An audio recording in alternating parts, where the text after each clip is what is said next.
And before we proceed, we have a opening statement just to sum up previous hearings, as well as putting in context the agenda for this for today's hearing. So this meeting is hereby called to order. We are resuming the Constitutional Amendments Committee hearing. We also place on record the presence of our Minority Leader, Senator Drilon. And with our opening statement, tatagalogin ko po, sa kasagsagan ng COVID nitong nakaarang araw, may surge din ng disinformation na kumakalat.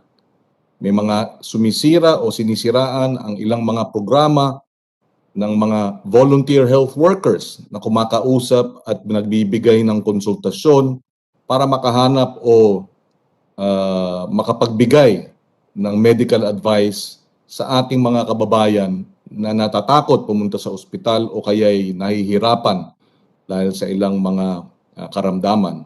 Meron ding nagkakalat ng mga meme na pang-gather lang daw ng personal na impormasyon ng mga botante itong tulong na ito.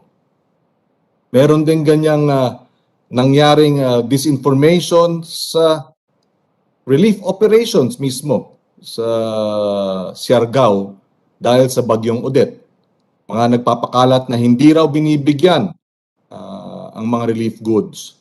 Noong mga araw na yon, karamihan po ng mga tao sa Siargao ay apektado, pati po ang mga taong gobyerno. At ang konting mga public servants na nakatutok sa pagre-repack ng mga natatanggap na relief goods ay nabahala pa ng may nagkalat at nambubuyo sa ating mga kababayan na sugurin daw at i-loot yung repacking area. Hindi ito katanggap-tanggap. Walang puso ang nagpapakalat ng peking balita habang may krisis. This is wrong. Ganito kasama ang kasinungalingan. Apektado ang kalusugan at kaligtasan nating lahat, ang kaban ng bayan at ang kaayusan ng ating lipunan. Masama na nga ang sitwasyon, sinasamantala pa ang pagkadesperado ng ating mga kababayan sa mga pakalat ng mga paninira. This is our third hearing on disinformation. The goal of the hearing is to expose the disinformation ecosystem and find solutions, whether legislative, executive, or a combination of both, as well as private sector participation. Nung una, sa unang hearing, sinabi ni Ellen Tordesillas ng Vera Files na ang gobyerno ang isa sa mga malaking source ng nagpapakalat ng disinformation. Totoo po yan sa ating kaso mismo na ilang linggo nang sinisisi sa ilang mga nangyayari sa ating bansa. Nung ikalawang hearing, sinabi naman ni Dr. Jonathan Ong ng University of Massachusetts Amherst na fake names work both ways.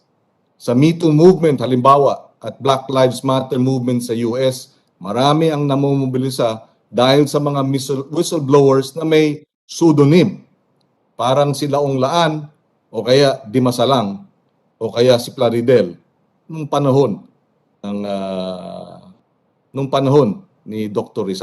Jose Rizal. Ngayong third hearing, kasama natin si Maria Ressa. Ang kauna-unahang Pilipino na nakatanggap ng Nobel Peace Prize ay isa sa pinaka-trolled na tao sa ating bansa. Malalaman natin sa kanya ang sagot sa ilang tanong tungkol sa ecosystem ng disinformation. Sino ang mga players? Bukod sa mga platform owners, sino pa ang mga nakikinabang dito? Ano ang relasyon ng mga players sa isa't isa? Paano sila pwedeng i-regulate? Lalo na kung ang gobyerno na ang magpapatupad ng batas, ang pasimuno ng kasinungalingan. Sa mga taga-Facebook at Google at sa mga advertising professionals, ilan ang fake accounts? Ilan ang gumagawa ng fake content? Ano ang ginagawa ng Facebook halimbawa sa Twin Mark noong 2019 pagkatapos ng eleksyon? Ang impormasyon ay 200 mga account ng Twin Mark ang tinanggal o kaya sinuspinde o kaya ay dineactivate. Ano ang ginagawa nito ngayon sa paparating na eleksyon? Dumadami ba ulit ang merong inauthentic behavior? Ano ang mga bagong paraan ng pagpakalat nila ng fake news? Paano ito sinasagot ng Meta o Facebook at ng Google? Gusto rin natin malaman, how much harm has this infodemic caused? If it has not been quantified, who can measure the cost to our mental health, both as individuals and as a community and society? Where are the items that should be placed, ika nga, on the tab?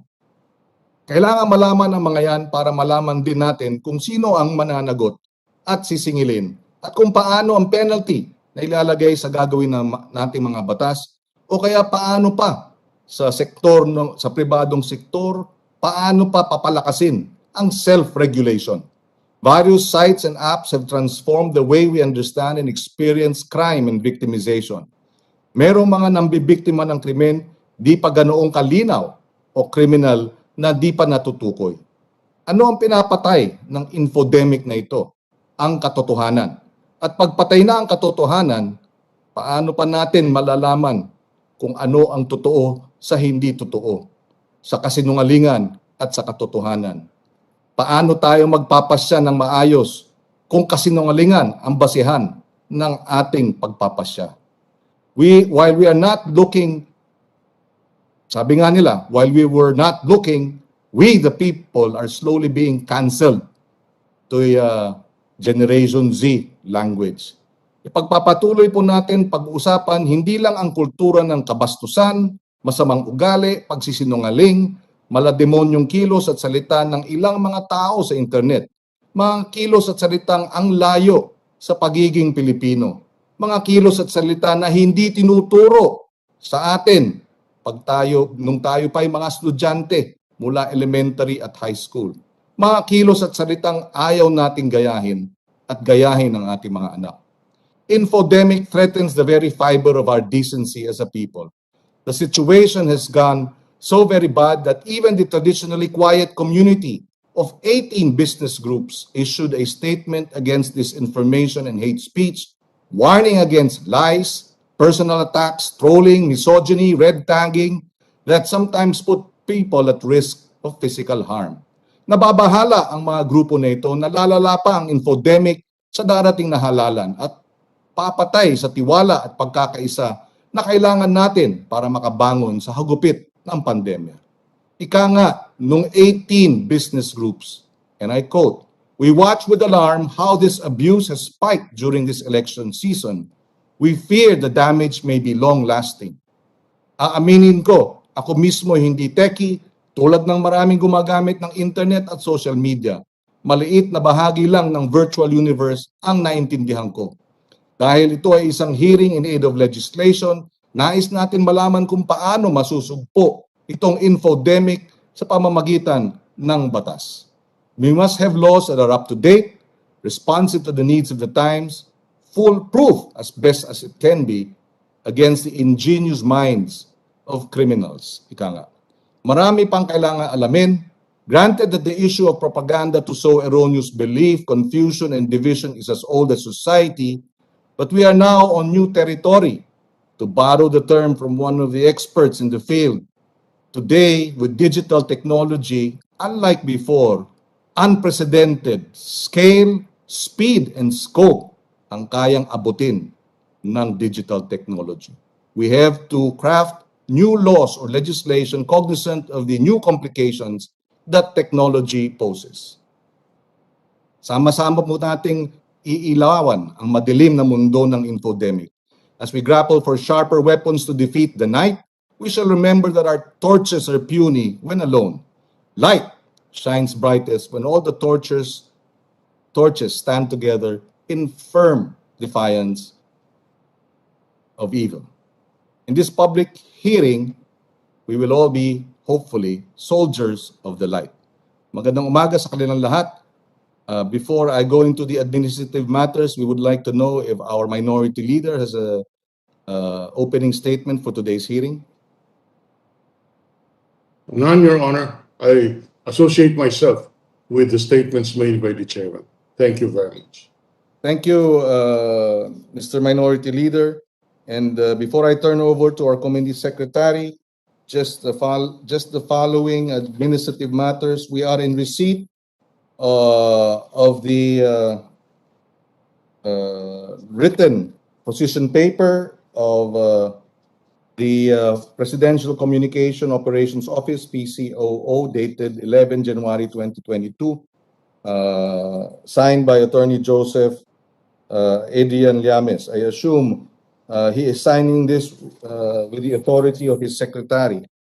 It would have been best that the position paper, in fact, was signed by Secretary Andanar. But I think Undersecretary Ablan is here, so we will hear from him too.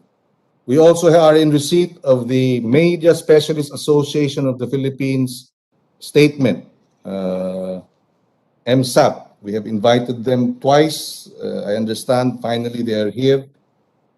We will go back to MSAP later.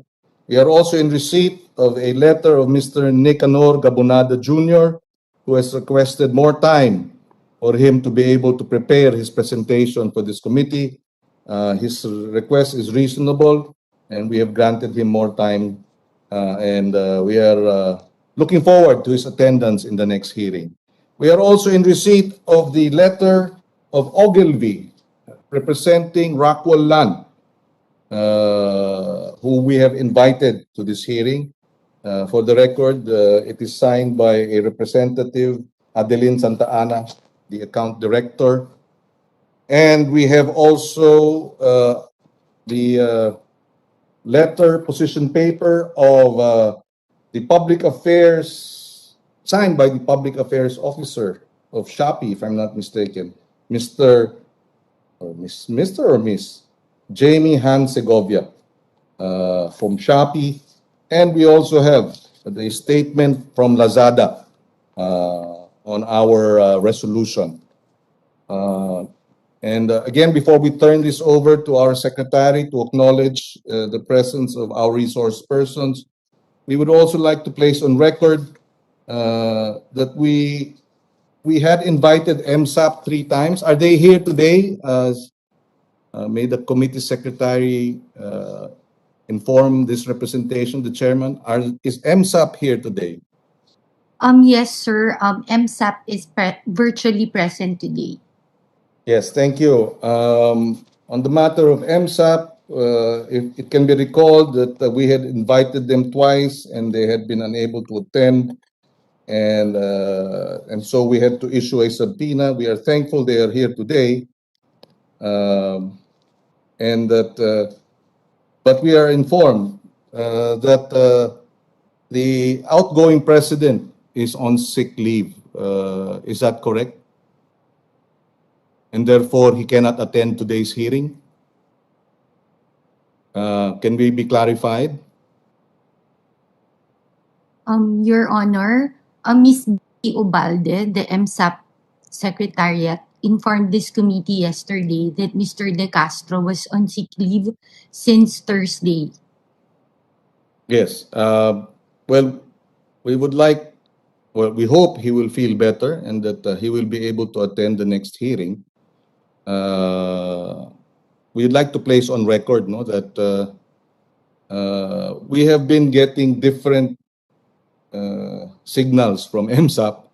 In the first hearing, the information relayed to us informally was that because they had no expertise in cybercrime laws, that they declined to attend. That was the first explanation given to us informally. After which, the second explanation was that the email that the committee secretary sent to Mr. De Castro ended up in the spam or junk mail, and that they apologized for this.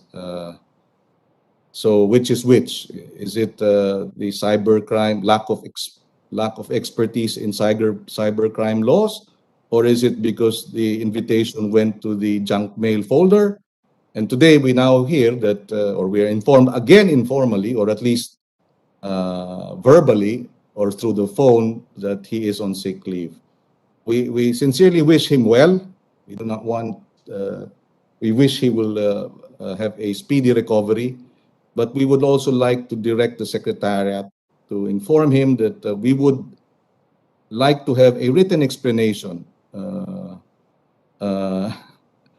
Kasi puro informal. It's all through verbal, etc. And he is not here again today. Although, of course, like I said earlier, the MSAP is here today. He is the outgoing president, if I'm not mistaken, and the incoming president is here with us today. But out of respect for our processes in this hearing, we would like to have a written explanation of precisely why he has been unable to attend all these 3 past hearings. We hope he will understand. This is not for me, this is not for anyone else, but it is out of respect for the committee and the Senate as an institution. On the 3rd hearing, he is still absent, but he has given us a explanation that he is on sick leave, so we will take it as that. But we would appreciate a written explanation of his absence for the last 3 hearings. With that, we can now proceed. I turn over the floor to our committee secretary so that we can proceed with the items in the agenda. You have the floor. Good morning, Your Honor.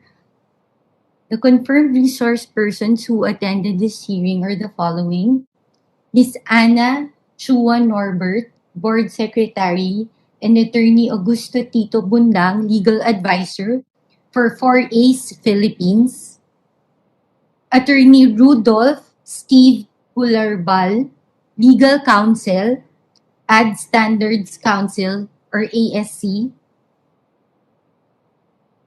Ms. May Yao Kosai, President for 2022; Mr. Marvin Q. Lim, President 2021 for the Philippine Association of National Advertisers or PANA;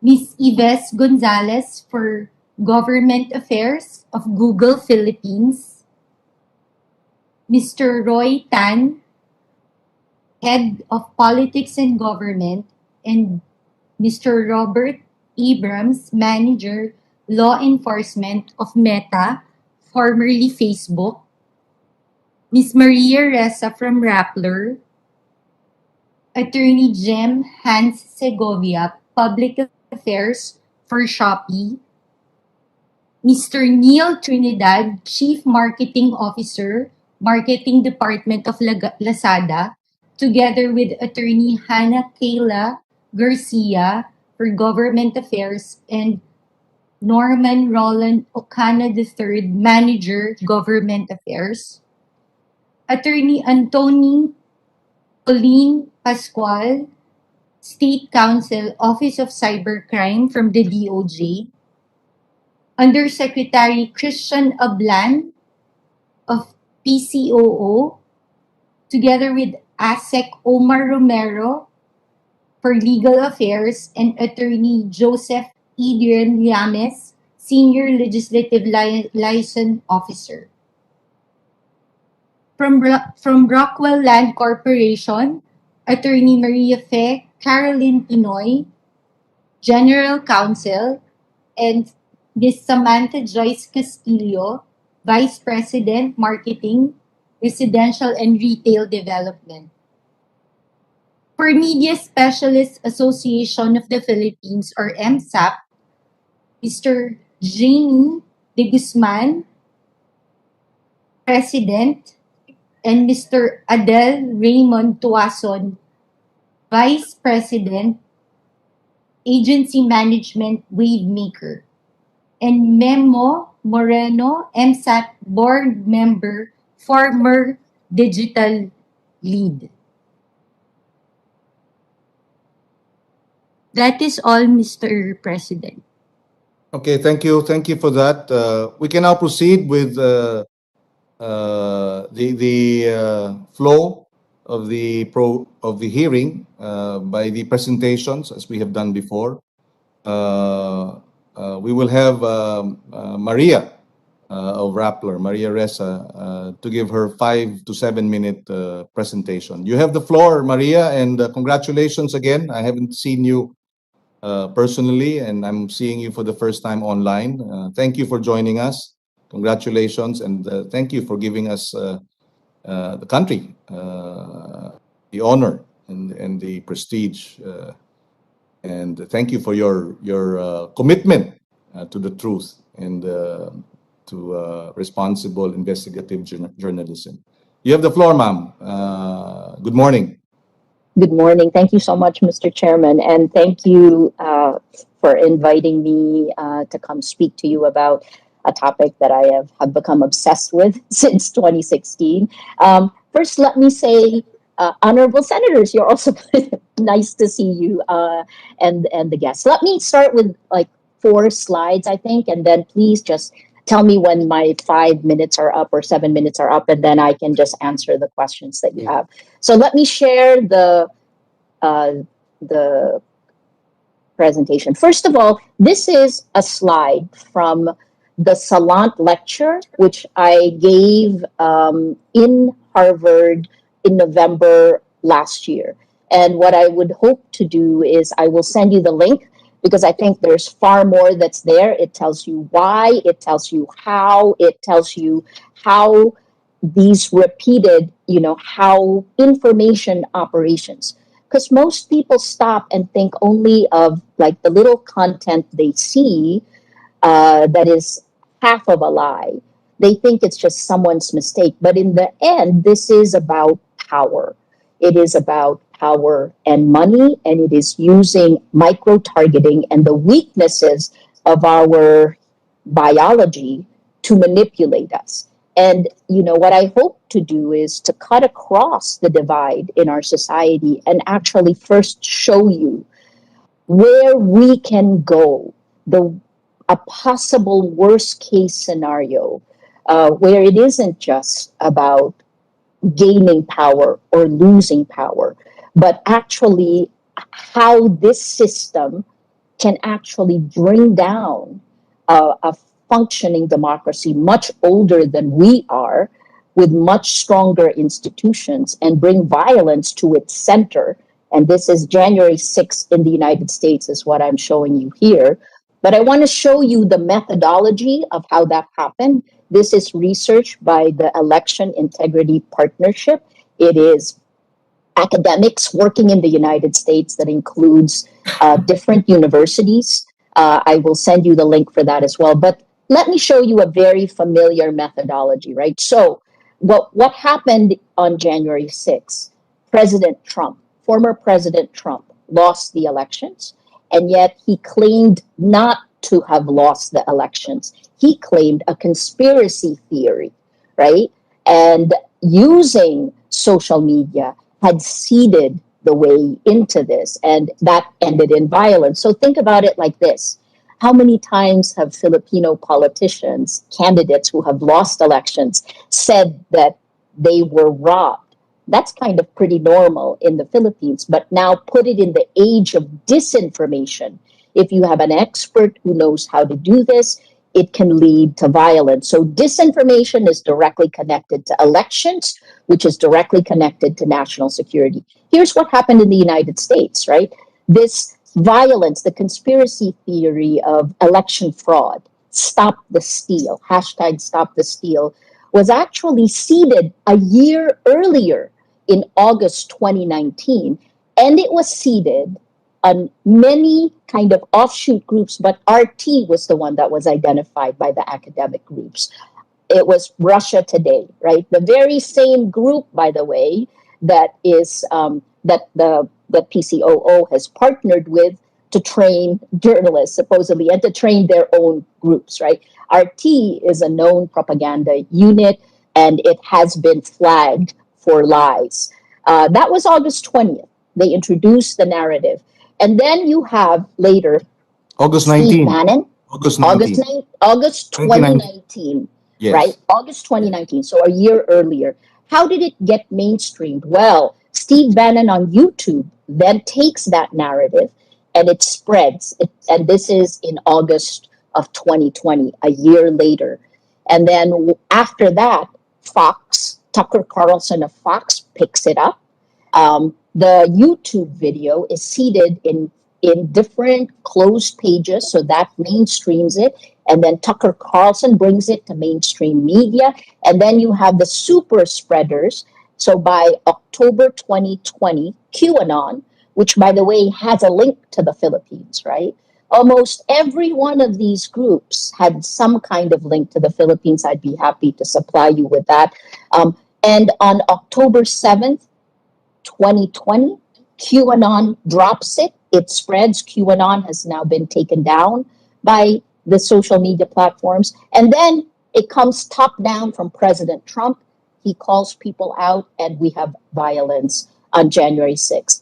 The United States is still dealing with these implications. And the reason why I'm so afraid of this is because as the bureau chief in Indonesia, before the age of social media, when there was Muslim Christian violence or ethnic violence, that it wasn't violence at that point, but it's very flammable. And when you do that, which is exactly what informations do, when you throw a match in a very flammable environment, it becomes impossible to control. So I think this is, where these disinformation becomes a scorched earth policy. Let me show you a study by UNESCO and the International Center for Journalists that looked at the attacks, now looking at it as big data against me.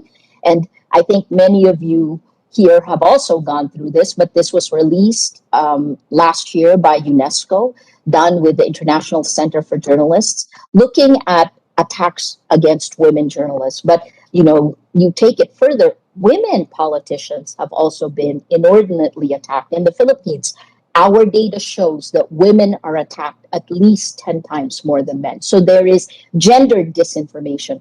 But these things are very interesting, the statistics. 73% of women journalists experience online abuse, 25% physical threats of physical violence, and then 20% actually that violence moved into the real world. I think I just want to emphasize how online violence is real world violence, right? And I'll explain more about that later. Here's the nature of the attacks against me. This was done again by UNESCO. 60% of the online violence was aimed to try to tear down my credibility, right? This is it is the end goal of all of this in Russian disinformation. It came from Disinformation. The end goal is to make you distrust everything.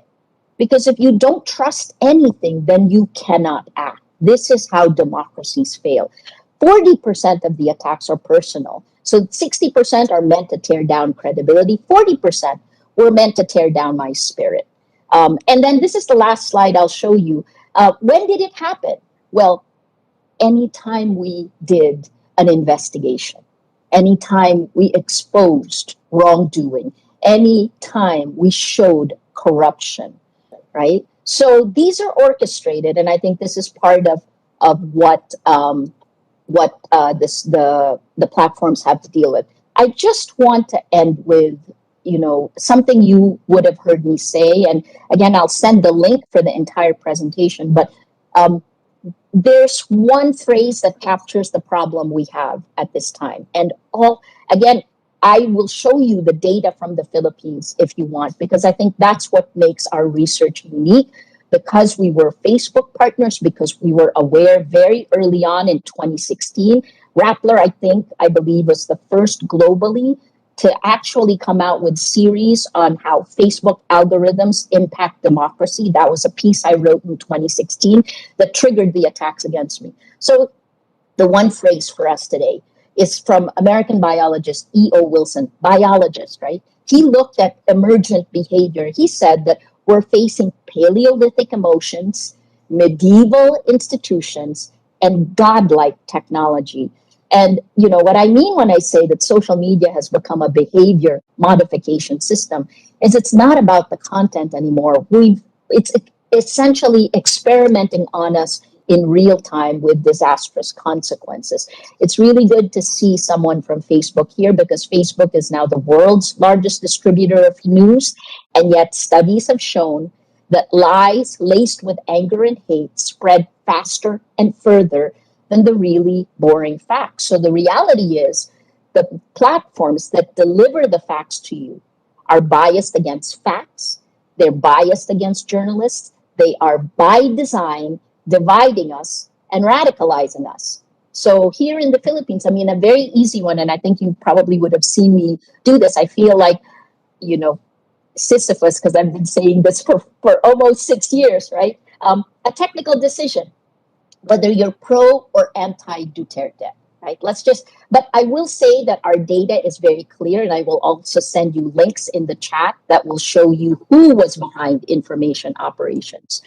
You mentioned Nick Gabunada, who's a former colleague. We went over, we overlapped a little bit in ABS-CBN, but he also has the unique distinction in 2019 when the networks were taken down and when he was named by Facebook. He's the only private person that was named by Facebook at that point in time. So what happened? So here's a technical decision. Let me just show you how something very simple, how an algorithm that was tested for optimization by all social media platforms, which is how do they recommend you grow your Facebook page or your accounts, right? They use an algorithm called friends of friends, meaning that, they've realized the most efficient way through A/B testing is to recommend a friend of your friend to you. And then when you click that, they grow, right? So in 2016, after President Duterte used social media to help him get elected, actually that Rappler lauded that there was this use of social media. We just didn't realize where it would lead. This friends of friends algorithm, along with President Duterte's divisive us against them rhetoric, did this, right? So in May 2016, we were all in the middle. And then what happened was we agreed on the facts. But if you're pro Duterte, then what happened is that you moved further left. This is because of the algorithms of recommendation for growth. And if you're anti Duterte, you move further. Sorry, if you're pro Duterte, you move further right. Anti Duterte, you move further left. That's say 2017, 2018, 2019, 2020, right? Over time.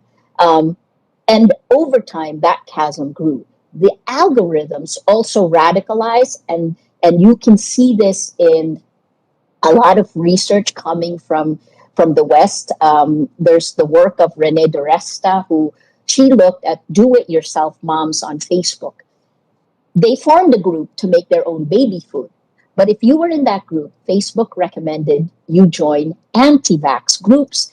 And if you clicked on their recommendation, then the next one you got was for QAnon. This is the impact of a business model Shoshana Zuboff called surveillance capitalism, when a system gathers your data, knows you better than you know yourself, and then serves your most vulnerable moment to a message, to a company. That's the new advertising, or to a government, the new propaganda. I will just send the link so that I can answer your questions. I think the last thing that I would just flag is that this isn't just each of our countries, right? In every country now, populist politicians are using what used to be marketing, micro-targeting processes to gain political power. But the problem is that what happens when they become weapons of war? When it becomes information warfare turned on the people? And I guess this is where I'll point you to 2014 in Crimea, when Russian disinformation operations worked hand in hand with a speech of the Russian foreign minister at the United Nations. A fake account mimicking a day earlier, almost word for word, what the foreign minister said. And again, I can send you a link to that. But essentially, it changed. It allowed for the annexation in the 21st century of Crimea, right?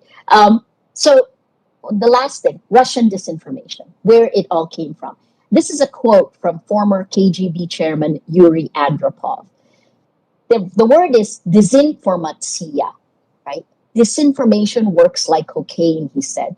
If you sniff once or twice, it may not change your life. If you use it every day, it will make you into an addict, a different man. And then what happened, and that's the end of the quote, Russia included it in the Gerasimov doctrine and became part of information operations of the Russian military doctrine. And this is a quote from the Russian military doctrine. Integrated employment of military force and political, economic, informational, or other non-military measures implemented with a wide use of the protest potential of the population. So it's information warfare, except when you, a populist politician, uses it against your people, you are essentially using a scorched earth policy that takes away our future and our ability to choose our leaders. Thank you. Thank you, Maria, for your presentation. Unless Senator Drilon has some questions, I can go ahead. Go ahead, Senator Drilon. Okay. Well, actually, immediately my questions, a few questions would be, or one or two questions is, so what do we do? Yeah, I have no questions at this point. Yes. So, Maria, having been involved in this advocacy for many years now, what are the first few things that have to be done? Thank you so much, Mr. Chair, for the question. So first of all, we've been dealing with this problem since 2016. And at the beginning, we thought that enlightened self-interest would help. Like maybe the platforms didn't know about it, so we shared the data with them. As you know, Rappler remains a Facebook partner. We're partners also with the Google News Initiative and Twitter, right? So because we believe technology is the future, but now you need technology to fight technology. The short answer now for you is that it requires governments to step in. In the Nobel lecture, I talked about how an atom bomb exploded in our information ecosystem. That's essentially what happened. Because if you don't have facts, which is where we are today, facts are debatable. If you don't have facts, you can't have truth. If you don't have truth, you can't have trust. Without that, you have no democracy and you can't actually work together, right? In anything, including climate change and all the other parts. So what are the things to do? Well, in the West right now, because these are American companies, that's the irony. American companies that should have American values are the ones that are actually enabling the rise of fascism globally. And we're seeing this. So what is happening? In Europe, the EU has the Democracy Action Plan, where they actually have legislation. I had testified last year in one of the hearings, but their legislation has already passed last December, one of the committees, and it is now going through Parliament. This is the Digital Markets Act. This is the Digital Services Act. So there are two underneath the European Democracy Action Plan. The UK has its online harms bill, and the US has attorney generals in different states have filed cases along with other groups against Facebook. Again, I still see great opportunity to do great good for these platforms, which is why we work with them. But the debate in the US is on Section 230, which is the clause, it's a 1996 law that essentially allows these platforms to act like publishers without the constraints or liability of publishers. And I guess when you ask me, what can we do in the Philippines? Well, the Philippines has no Section 230. No. And in many ways, I guess this other part, right? Because we're out of time. If we don't have an integrity of facts, we will not have integrity of elections. And again, if you look at every study of fascism globally, you go back to history, they first tear down the facts. So once we're at this point, you have to look at what existing laws do we already have that can actually put guardrails on this godlike technology. Again, that's as far as we've gotten. I think that we've done the research. I will send links here of all of the different things we've shown you, how we've been manipulated. We've shown you how the government has used information operations to deal with attacks on its performance. Actually, I wouldn't even call them attacks. I would call them reports on their performance. Something very simple, like the SEA Games. And I'll put that link here in our chat. And how what happens is when you do the report, you're attacked instead of actually having any kind of accountability or even acknowledgement. This has to stop because it tears apart the very foundation of the Philippine Constitution, which is all about checks and balances.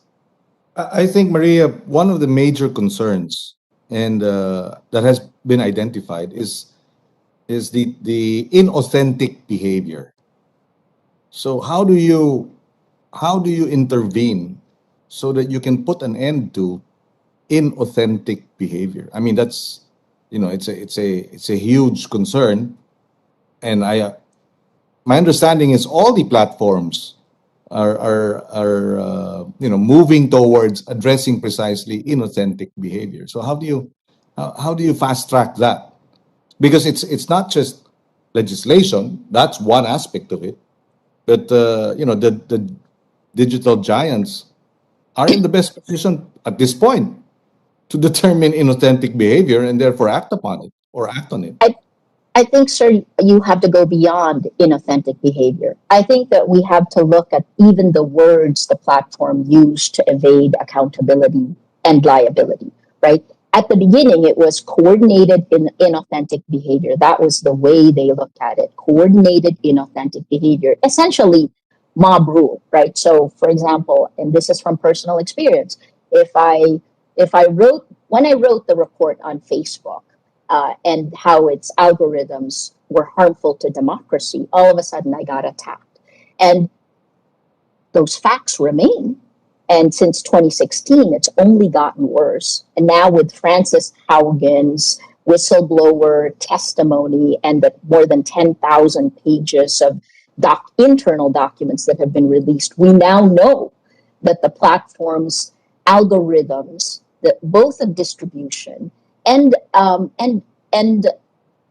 amplification, have been harmful to each of its users, especially children, right? So it's not just CIB, it is also online harms, which is why I would bring you to the UK's draft legislation, and I can send a copy of that. But online harms goes to far more than coordinated, than inauthentic behavior. Yeah. Because what if they're real people attacking you with lies, right? Yeah. And then they do it so frequently, and they do it with an army, paid or not paid, that then aim to stifle you. And I think many of you here have been targets of these information operations as well. Yeah. Yes. True. Okay. Unless we can, we will hold on to the questions. We'll also give our other resource persons an opportunity to present their position papers. But Maria, anytime you feel like commenting or providing insights, please feel free. And anyone else, in fact, among the resource persons. So we will now proceed with the presentation. Before that, we did present previously a video in terms of the context of advertising involved in fake news or sites that are notorious for disinformation. We can now proceed with, and the reason why they're here is because they were identified as one of those, a number of those companies whose ads were coming out in these news sites that have since been taken down by Google. So we have Lazada. May we call on the Lazada representative to make its presentation? Good morning. Honorable Chairperson, Senator Francis Pangilinan, Honorable Senator Drilon, Honorable Committee of the members of the State Senate Committee on the Constitutional Amendments and Revision Codes, Senator Nancy Binay, Senator Sonny Angara, Senator Amy Marcos, Committee Secretary, Attorney Maria Cecilia Mactal, distinguished guests, good morning. Before everything else, thank you for still inviting Lazada to be a resource speaker in today's committee hearing, despite our absence in the previous hearings. We only learned about the invitations after the last hearing, Your Honor, so thank you. Similar to the other resource persons who attended before us, Lazada is also an advertiser. Through our partner media agencies, we buy ad space on traditional media and on digital platforms such as Facebook, Instagram, Google, YouTube, TikTok, amongst others. We rely on our digital platform partners like Meta and Google to ensure that our ads are placed in accordance with Lazada's brand safety guidelines. Our brand safety guidelines includes, amongst others, exclusions of potentially libelous content and fake news. During instances where our ads appear in content that is not aligned with these brand safety guidelines, we ask that our ads be removed immediately after we become aware of the said instances. We continue to ask our partner digital platforms to continue their efforts on screening libelous content and fake news to make the digital ecosystem safer for all. On our end, Lazada shall continue to work with our partner media agencies and our digital platform partners in helping ensure that our ads do not appear next to libelous content and fake news. In response to the ads that appeared in the videos presented in the last committee hearing, Lazada has already requested our digital platform partners to remove them. Thank you very much, Your Honors. Thank you, Mr. Trinidad, for the position paper. Maybe later. Yes, Senator Drilon, you have a question? You're muted. Can you unmute your... Yeah, there you are. Yes, thank you very much, Mr. Chairman, and thank you very much to our resource persons. So far, Maria Reza has made a very, very good presentation. I assume she's talking from experience, being the victim of the trolls, etc. Maria, you have been exposed to this anomaly. Is there any legislation that you can suggest that we enact in order to solve partially, or we cannot totally prevent this? I can understand that. But is there a way by which we can at least minimize it? For example, government officials would post on Facebook that senators are cardinals of the NPA, identifying myself, Senator Poe, Senator Gatsalian, Senator Monteveros, Senator Villanueva, that we are cardinals of the NPA simply because we oppose the NTF-LCAC budget. There is this Director General of the Public Information Agency, Undersecretary Waluping, who doesn't care. He just uses the social media to hit everyone. Now, so I'll ask a general question, Maria. Having been exposed to these practices, is there anything that we can do by legislation? Senator Drilon, thank you so much for the question. And, what you're describing is impunity. Part of the reason it has now continued and grown is because the first people who did it got away with it and then were empowered to do it. And here's the other part, the algorithms of distribution actually rewarded them for it because this is a study I'll put in the link, but as early as 2018, we know that lies laced with anger and hate spread faster and further on social media because facts are kind of boring. So what can we do? Far be it from me to say, but the easy one is, the question I always have is, since we don't have Section 230, are they not just a publishing platform? Was that we don't have section? Did I hear you? Can you have Yes. in the United States, part of the reason that the social media platforms, that the tech platforms are able to move forward without any accountability or liability for content for information operations is because there's a law in 1996 that was passed, and the Section 230 gives them cover. But in the Philippines, we actually don't. And I think, May the I just old, Yes, just for purposes of placing it on record, Section 230 of the Communications Decency Act, correct. no provider or user of an interactive computer service shall be treated as the publisher or speaker of any information provided by another information content provider.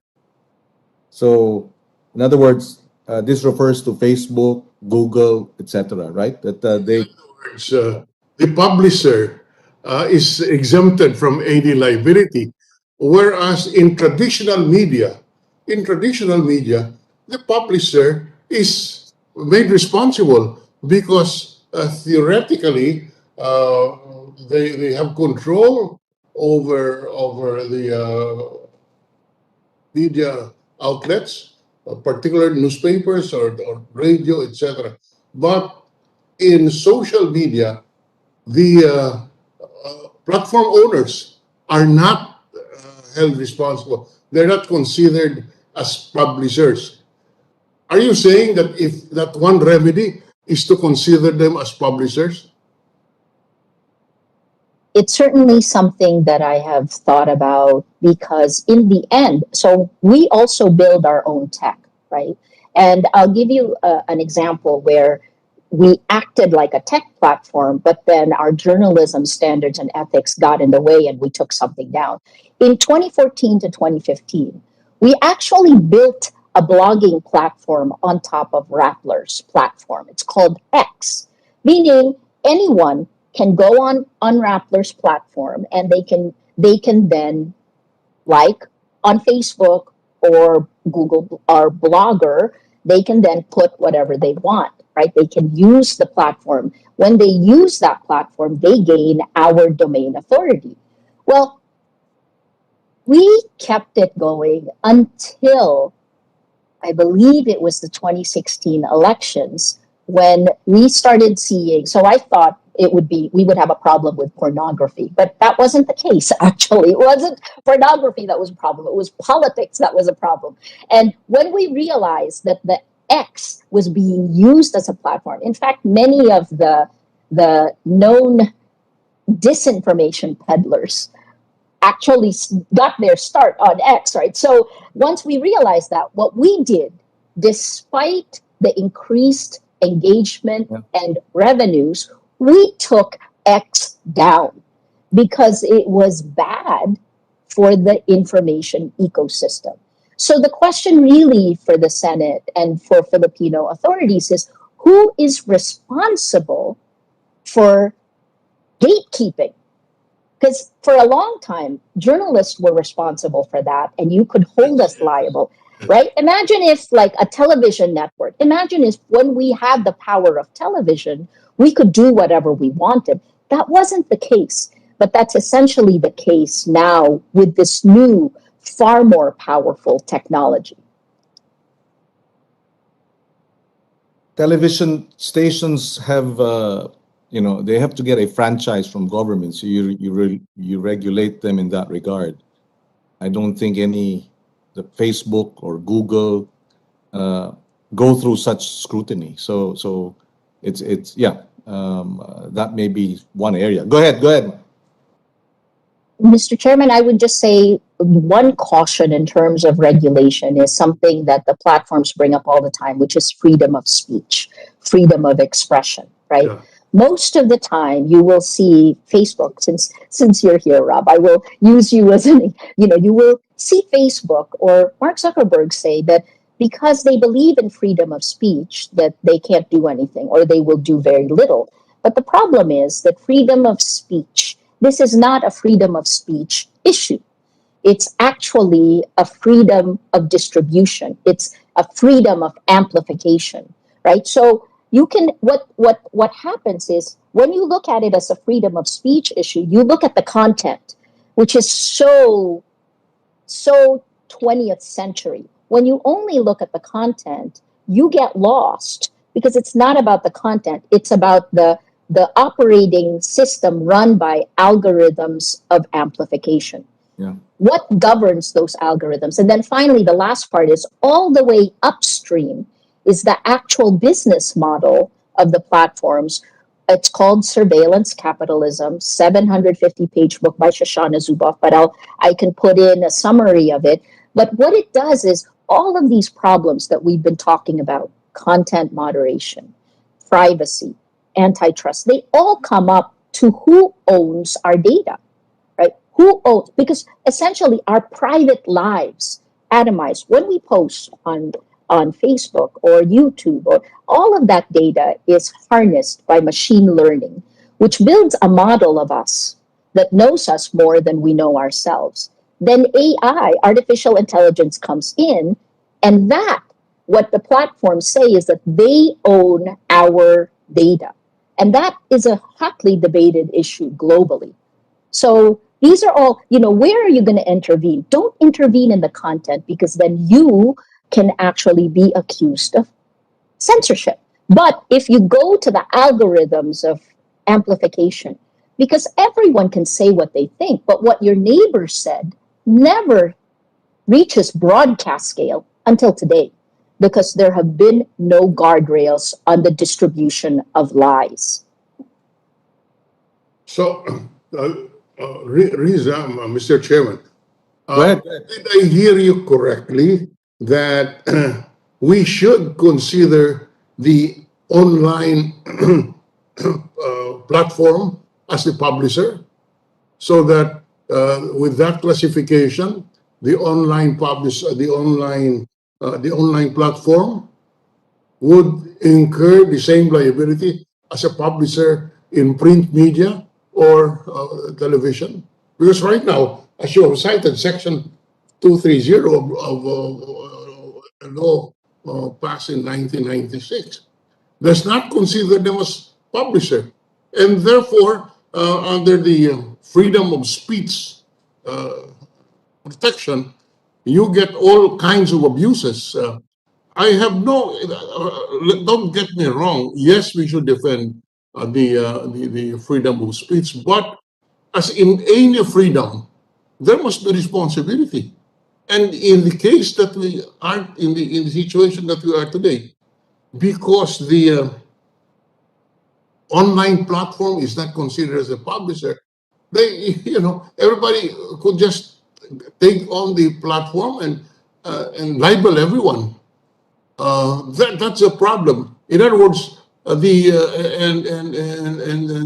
and that's why you have trolls. You don't know who they are. So how can you exercise your remedies when you don't even know who they are? And that is why the only remedy that some people have suggested, the retired Justice Antonio Carpio, in the hearing here, said that he recommends that the online platform be considered as the publisher, and that the platform should uh, disclose the real identities. These are, we're grappling with solutions here. These are some of the solutions suggested, and I would like to present this to you for your comment. Senator Drilon, I believe, like Francis Haugen, that Facebook can do better and will do better in the future. Must, for all of our, and it's not just Facebook, right? YouTube has also radicalized that. There's a lot of studies that show that when you click on one video, it keeps you on by giving you more radical content.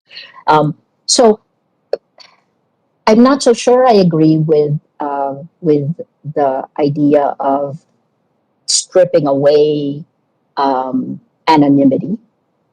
In our country, it's not so. Let me rephrase it this way. We cannot wait for the EU or the United States to actually put guardrails in place, because our elections are the first of this year's, among the first. It's us and Hungary, followed by Kenya, France. The US has its own election. So every single country will have the same problem. In our country, what can we do, right? And in that case, we don't have Section 230. So the quick solution would be to actually hold the platforms accountable for what they spread, what they allow to spread. And when you do that, I bet you that you would automatically see a shrinking of information operations. The other thing, though, is I don't know what impact that would have on lesser known candidates. Because what we know for sure, and this is something that we've seen starting in 2014 and 2015, I put a link here to the disinformation, the operations of the Marcos family. It's very well documented in there. There is a lot of data that supports that. We've mapped the networks. So real people now believe the lies. We have a few months before elections. How are you going to change that? And this is part of, I think, what these technology platforms have done globally. It's not just in the Philippines. Yeah. Go. You still have other follow-up questions, Senator Drilon, please? No, well, one other drawback that we have, one other difficulty that we have, is the anonymity. The platform users, the trolls, remain anonymous. Therefore, in effect, they have no responsibility. I do not know if making the online platform operators as the publisher would compel them to at least know the real identity of these trolls. What do you think, Maria? Senate, so, sir, what the platforms do know are things that we don't see, the device, for example, other identifying marks, but they could certainly very easily, because as a policy, they ask us to register. And so starting to actually enforce their registration is a good point, so that you have, I believe you've already seen all the troll farms or companies like Cambridge Analytica, where they could just mass produce fake accounts. Well, a lot of that now has been dealt with to a degree, but what hasn't been dealt with is what will require a lot more investment on the platform's part, which is to actually make sure that the people who are there are accountable for what they do. Because there are a lot of policies they have that aren't enforced, right? And then the cloak that will be used is, well, it's there's too many. We have almost 3 billion accounts, and my response to that always is, and so why do you have 3 billion accounts? Again, I'll use television, the technology, as an example.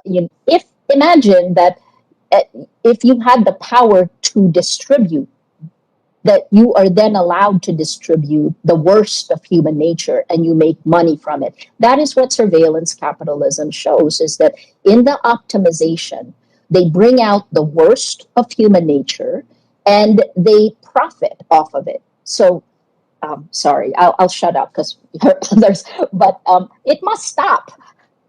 Yeah. Go ahead. I have a quick question on the issue of profits. Would you have a sense, Maria, of exactly how much, for example, profits would be made on a given account, for example, of 5 million subscribers, and there are TV ads, or there are commercial company ads being uploaded. Would you have a sense of how much? Because I understand. Yes, go ahead.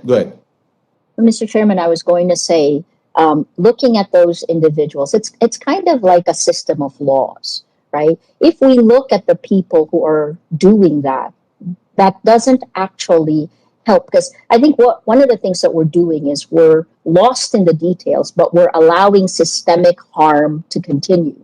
And so, yes, there have been lots of people who have made a lot of money. There are digital outfits that are created to mislead.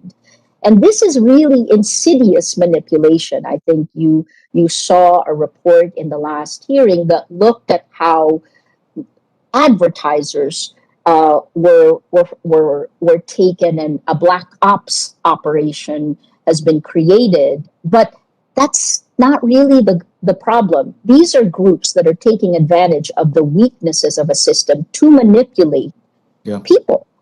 So I think that's where you should. I can send the details in terms of how much revenues have grown, how much has been set aside to deal with these harms to real people.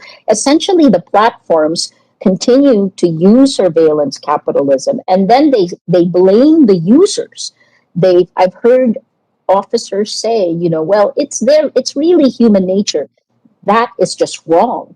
It is what the platforms have done is to create emergent human behavior that discounts empathy, that cuts out the goodness of human nature.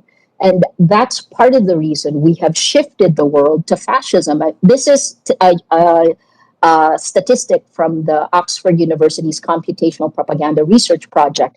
There are at least 81 countries around the world that are using information ops, cheap armies on social media to insidiously manipulate their people. We need like a better business bureau to protect us. Yeah. On that point, maybe we can first get Shopee also to, because we're talking of the infrastructure, and part of the infrastructure and is that based on the data that we have initially received, and we'd like this confirmed, about 27 billion pesos worth of digital ads were spent last year. So that's 27 billion pesos worth of ads going into all these various digital platforms, Google, Facebook, Meta, etc., YouTube, etc., and eventually it trickles or goes to all these accounts who monetize it and earn from it. So maybe we can hear from Shopee also. And I have some questions for Shopee and Lazada. Maybe Mr. Trinidad can answer this later on. Think about your answer. But pretty much you're saying that as soon as you know that your ads are placed in sites that are spreading this information, you ask them to take it down. Could we not take a step further, or be more proactive and already instruct those who are putting these placements that there is a negative list that you will not allow. Instead of reacting, it's more proactive to say, okay, give me sites that are providing all these disinformation, these lies, historical revisionism, etc., and we will make it corporate policy to stay away from these sites and put it to sites that are, that are consistent with our brand. Maybe that is something that can be done, but we can have that later. Maybe Shopee and Rockwell can proceed. Shopee, are you here? Please. Good morning, Mr. Chair. Yes, good morning. That's Jem Hans. Yes, Yeah. Go ahead. You have the floor, ma'am. thank you. And Good morning. joining us. Good morning, Senators Dulon, Senator Angara, Senator Marcos, Senator Binay, esteemed resource speakers. I'd like to introduce myself. I am Jem Hans Segovia from the Public Affairs team of Shopee. We would like to thank this honorable committee for inviting us to participate in this discussion. Please allow me to read a statement to formally introduce our company and to provide a brief summary of our position on Senate Resolution number 952. Yes, go ahead. We already have your submission, but if you can focus on the highlights. Go ahead, go ahead. Thank you, Mr. Chair. So, Shopee is an online platform that gives buyers and sellers the space to conduct transactions online.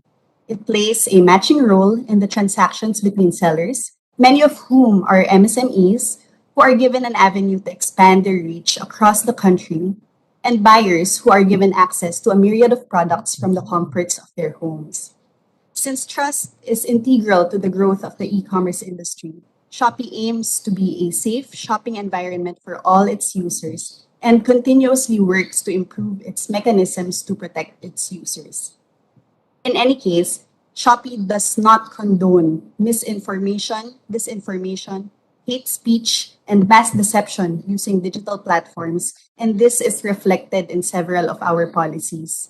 Thus, in placing our advertisements in other online platforms or websites, it is our policy to opt out of groups of sensitive content, including those that contain hurtful language or words that could be considered biased, demeaning, or hate speech against certain groups.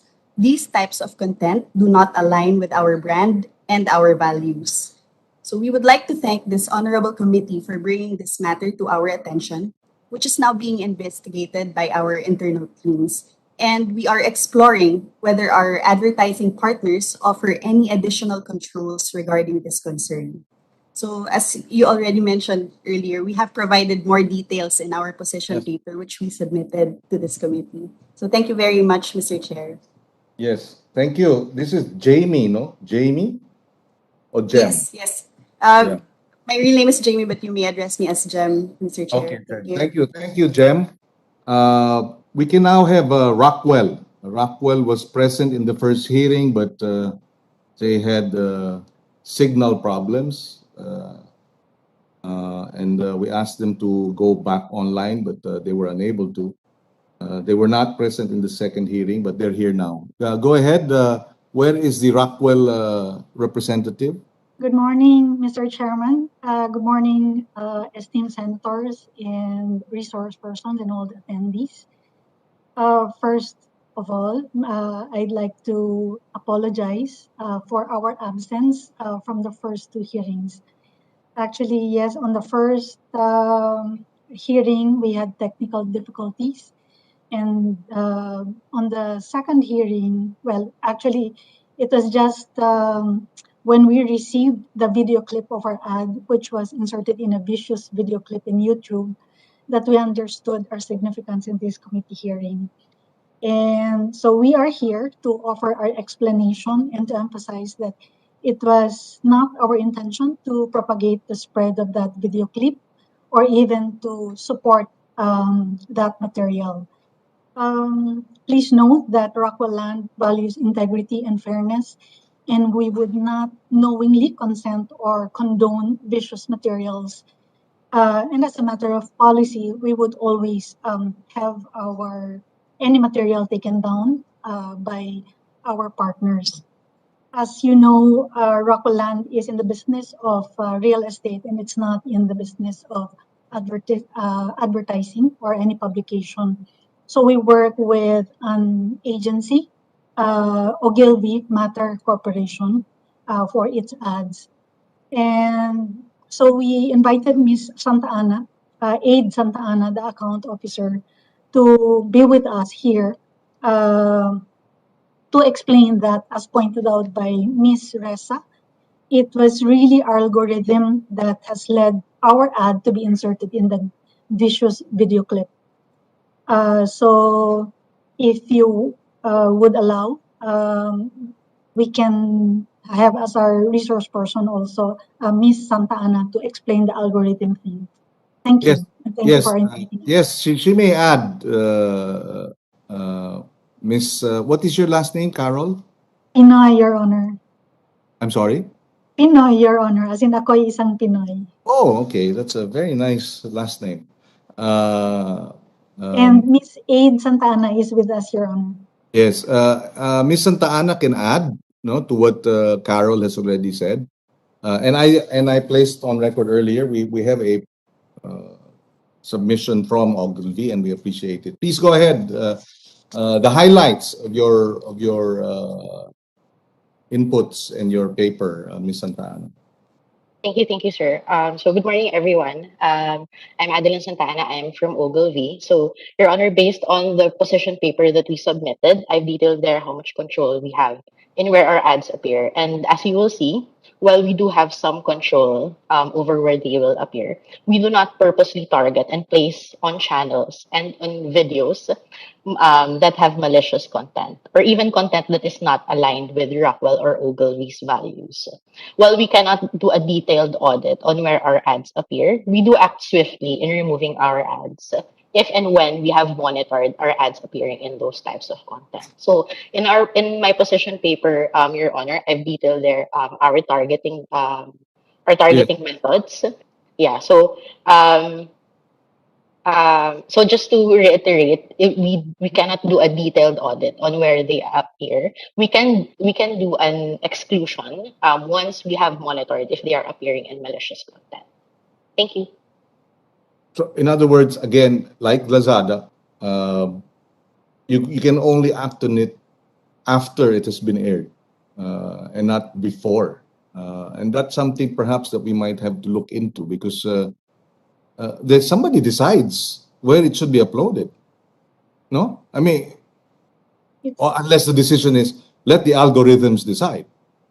But should not there be a negative list, for example? Yes, we want the algorithms to guide us, but there is a negative list.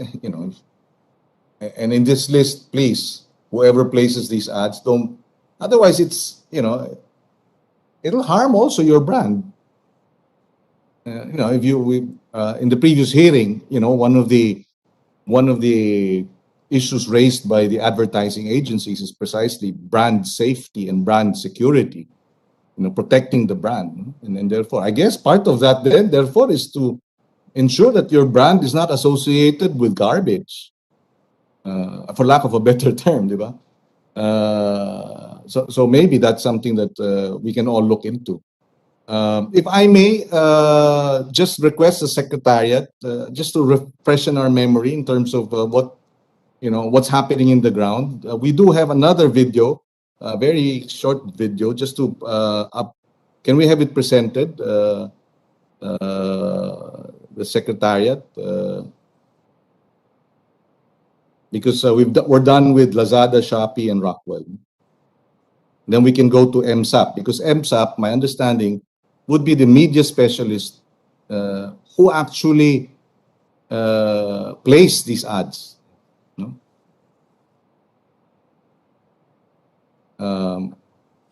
Okay. May pruweba ako na lahat ng dilawan ay bayaran.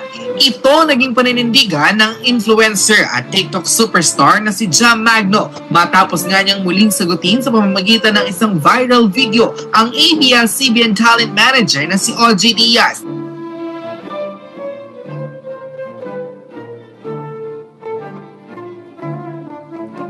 Kabila ng kanyang pagiging anti-government ay nanguna pa raw ito magpabakuna kesa sa mga frontliners sa Metro Manila.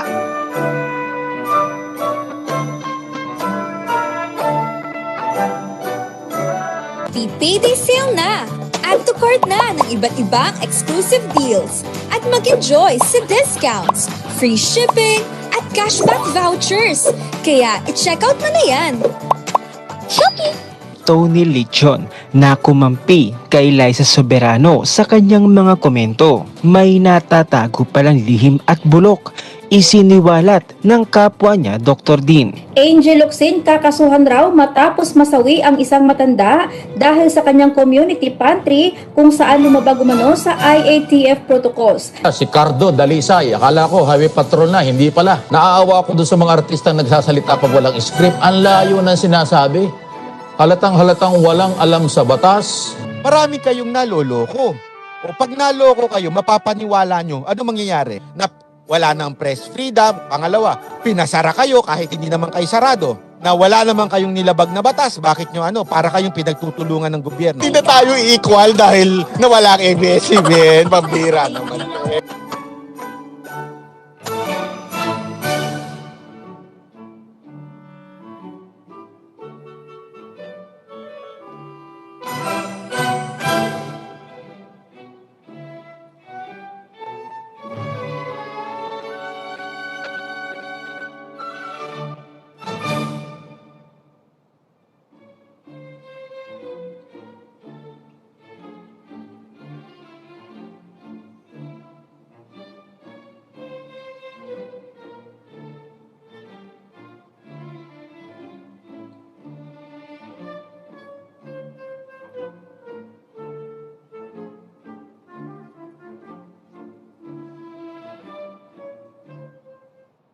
Thank you for that brief presentation. It's just reiterating that disinformation and monetization, of hate speech, of defamatory statements, is happening as we speak and is funded and monetized as we speak. So hopefully, we can take guidance from the Makati Business Club, the Financial Executives Association of the Philippines, the Management Association of the Philippines, who are all concerned about disinformation. So maybe we can have some response from Lazada, Shopee. Would you like to add to the statements that you've already made, if you wish? But Hi, we're still. yeah. Yes, go ahead. Go ahead. Yes, yes, Your Honor. This is Neil Trinidad from Lazada. So I'd like to add further, Your Honor, that it is true. Brands like Lazada, as many other advertisers, brand safety is of utmost importance. We do not want our ads to appear in places that are unsafe for our brand. When we place an ad in the implementation stage of raising an ad on Facebook or on Google, we have the option to choose opt-out or exclusions. So we can choose to opt out on certain placements, whether it's via topic exclusions or content exclusions or even block lists or negative lists, where we do not want our ads to appear. So that very much is sort of something that brands and advertisers are, in a sense, in control of. However, that said, we rely heavily on digital platforms like Meta and Google and their algorithms to ensure that those brand safety exclusions are implemented.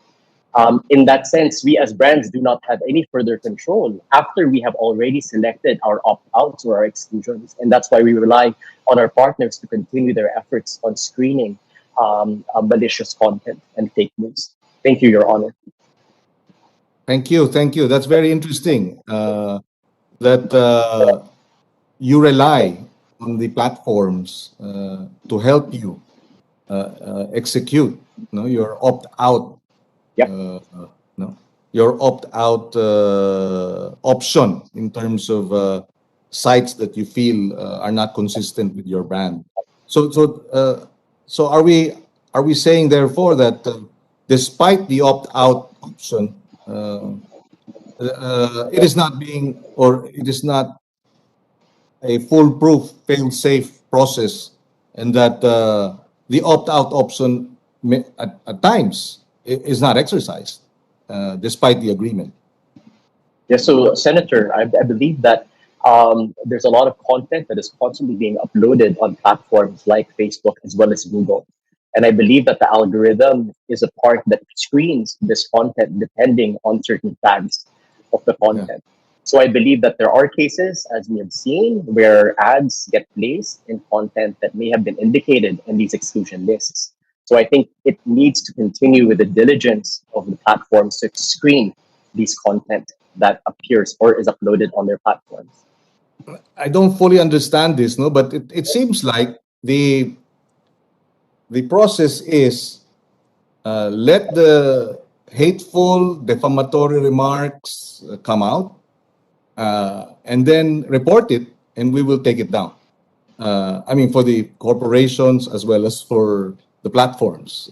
In other words, there is, at least at this point, there is little proactivity, being proactive in that before they are even uploaded, they are already screened, and therefore there is no need to take it down because you already precisely chose to opt out.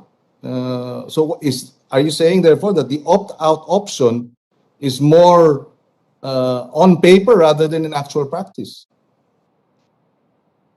I mean, because the opt-out option is you've done your part, right? That you have the company. You don't want to be associated with these negative sites, these sites that precisely come up with garbage. But then the ball is now with the platforms.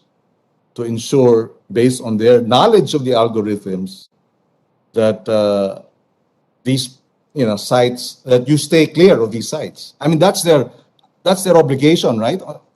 Precisely why they're asking for your money. In return, they will also protect your brand by not allowing your ads to come out in these garbage sites. I mean, that's what I think. Theoretically, that's what I understand the arrangement to be. Tama ba yun? Is that right? Hi, Your Honor. That is correct. As advertisers, we place our ads on these platforms to be able to reach our target audiences. The whole point of the brand safety is to make sure our brands do not appear in potentially libelous content. And as a responsible brand, we update our negative list on an ongoing basis. Negative lists, including channels which are associated with libelous content. So the role of brands is to be vigilant in ensuring that they, follow brand safety guidelines. They opt out of certain content where their ads may appear. But again, as with any advertiser placing on a platform, we do expect that the platform also continues to do their due diligence in ensuring that the opt-in guidelines are upheld. Thank you for that clarification. And I go back to Ogilvy and Rockwell, no? Because in the end, I guess my understanding here is that the advertiser and the agency, and I quote, did not purposely target viewers of Robin Sweet's Showbiz channel. This is where the libelous and defamatory remarks were present. The advertiser and agency likewise has no control over which channels or videos the individuals within its targeted audience would view or select. There seems to be also a major lack of transparency in that you also are not familiar with the processes of the algorithms in that regard and leave it to the social media platforms or the media place, MSAP, to decide. Hindi ba? So parang we are, for lack of a better term, we are letting the machine take over our lives. And regardless of what the machine does, we will point to the machine and say, well, we have no control.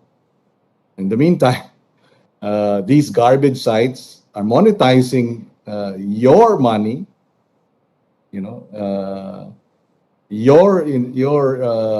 ad placements, and Google is earning from it.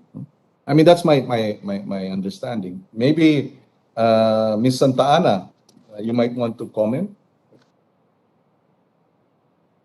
Your Honor, I would just like to clarify that last statement. So it says that while we do target these individuals based on their behavior, we don't necessarily have we don't have any visibility on what specific videos or channels they view. If you look at the targeting methods that I have detailed in the paper, it details there that it is based on interests, certain behaviors that are done on our website. So I do acknowledge what you've mentioned on having more specific accountability on where we will place our ads, and we will do our due diligence moving forward on this specific videos and channels. There, thank you. Yes, I guess one of the questions we can raise in terms of legislation is if these sites are proven to be defamatory, can the companies that place ads in these sites be, can be fined?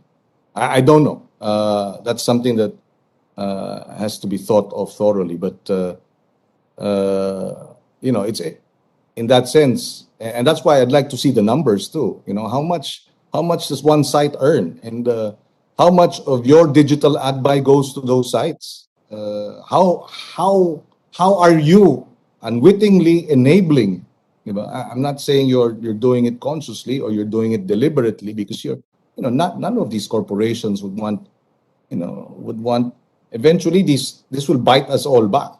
You will have other companies with nefarious intentions, creating all these fake news about your brand, your company, your employees, etc. And we'll all be, it'll be chaos and anarchy and everybody attacking everybody. And where does it end? Robinson Land, Rockwell. You're a real estate company. What will your, I'm just looking at scenarios. What people or what others are willing to do just to bring you down in your company's name and the competition. I don't know. It's certainly happening in politics. Why shouldn't it happen in other fields? That disinformation, hate speech being employed to defeat or to push for your agenda. I'm sorry, I just wanted that out there. But hopefully we can sort this out. But more and more, I'm beginning to maybe we can hear the Meta. What do you say about the opt-out option that apparently may not be observed all the time? Chair, thank you so much for the opportunity to talk. If you'll indulge me, I'll start by thanking you once again for having Meta. I've had the honor of meeting many of you in person. We appreciate your patience and your cooperation. Thank you. Absolutely. And to Ms. Reza, it's nice to finally meet you virtually, and of course, congratulations on your recent honor. I will start with just sort of some high-level remarks, and then in terms of Mr. Chair's specific questions, I'll ask my colleague Roy to address those. But I agree with Ms. Reza in that we're at sort of a humanity-level moment here. The challenges that are being faced in the Philippines regarding disinformation and fake news and propaganda and hate speech are certainly not unique to the Philippines, not unique to Asia, but unique now to all of humanity. And it's going to require a multi-sectoral response, which is why teams like mine exist at Meta, to have constant interaction with appropriate parties within the government, why we work so closely with civil society in the Philippines through our public policy teams and our safety policy teams, why we do have ads policies that Roy will talk about in a moment. I think we agree, and our CEO has said on the record that we're for responsible regulation of platforms like ours. And we are here to partner with you on crafting legislation like that to the extent that we're still welcome to do so. I'm proud to say that we're probably one of the few tech companies that will testify openly in the Senate that we want better access for Filipino authorities to address human trafficking and child exploitation. But we also don't want to be the arbiters of truth. That's not our role in society. This is why we employ services like Rappler to be our third-party fact checkers. When it comes to hate speech, we don't allow it. And quite frankly, the algorithms that we're talking about, there's nothing inherently evil about them. These are the same algorithms that helped hundreds of thousands of small businesses in the Philippines survive the pandemic. I think Lazada and Shopee would agree with that. These are the same algorithms that help our machine learning remove terror-related content in the Philippines. These are the algorithms that help keep children safe in the Philippines.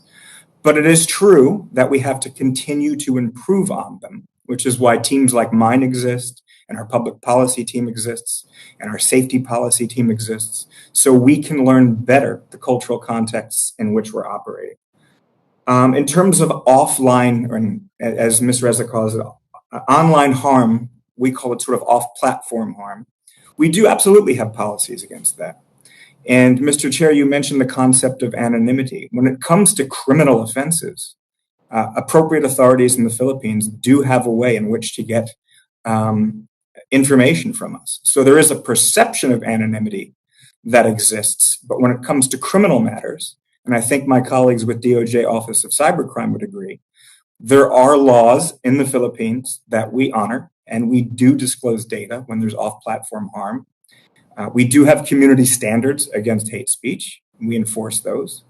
but it has been acknowledged by all of us. We are a huge operation. And so when our failures or our shortcomings don't address a particular piece of content, that's why we have escalation channels from the government, from civil society, from appropriate agencies to bring them to us for quick evaluation and action as appropriate. So with that in mind and our sort of safety posture overall, I'd like to ask my colleague Roy to talk a little bit more about our ad-specific safety-related policies. Go ahead, Roy. You have the floor. Morning, Senator. Good to see you again. So I want to talk specifically today a bit more about the ads. There were questions earlier about placements, about brand safety, and how we could exclude certain videos or certain ad buys in our platform. I think without going to like all the finer details, there are a lot of different potential placements on Meta platforms. We have Facebook, we have Instagram, we have our audience network, and even in all these different platforms, there are different kind of placements that you can actually place your ads in. So we have a few self-service tools that advertisers can use, and that includes agencies which support advertisers. Things like placement opt-outs, so people can opt out of placements in certain areas of our ad network. There's also topic exclusions. So certain topical areas which are not, suitable or valid to that particular partner or a person who wants to place ads, they can exclude the topics, even content type exclusions. There's also block lists that people can tap onto. So if there are particular pages and publishers that they do not want to have their ads shown on, they can use the block list to do that. We also have what we call the publisher allow list. So in our audience network and in our Facebook in-stream videos, we have a list of publishers which are allowed to use these ads. And we actually share these lists to advertisers, and they can actually pick and choose if they want to exclude or include these publishers in with the ads. There's also content allow lists. So this is something new that we're actually rolling out across different countries. But it gives advertisers the ability to work with our certain trusted business partners to review and customize lists for brand suitable videos. So what it means is that, for example, you have children's ads or products that you want to advertise. You may only want to advertise on the child-friendly content, right? And so you can choose that on a whole list that we have. So that's one of the new tools coming out. And at the end of the day, we also have delivery reports where we can give you impression level data on what kind of publisher and content levels these ads were placed in. So we have quite a lot of self-service tools that brands can actually choose to exclude or include across our advertising network. But having said that, I also want to kind of mention that if there are publishers, if there are pages out there that violate our policies, more often than not, if they violate our policies multiple times, they are also restricted from having ads placed, or from being able to place ads and having ads placed in the in-stream videos. They are also restricted from monetization. So earlier, there were some conversations about how these creators make money, and if they violate our policies, they will also be restricted from monetization. So that's also something that we look into on a regular basis. So just want to kind of cover that to ensure that yes, we do have brand safety controls that brands can actually use on their own self-service. Thank you. Thank you. Would Google want to weigh in terms of the issue of brand safety and opting out and the like? Thank you, Chairman.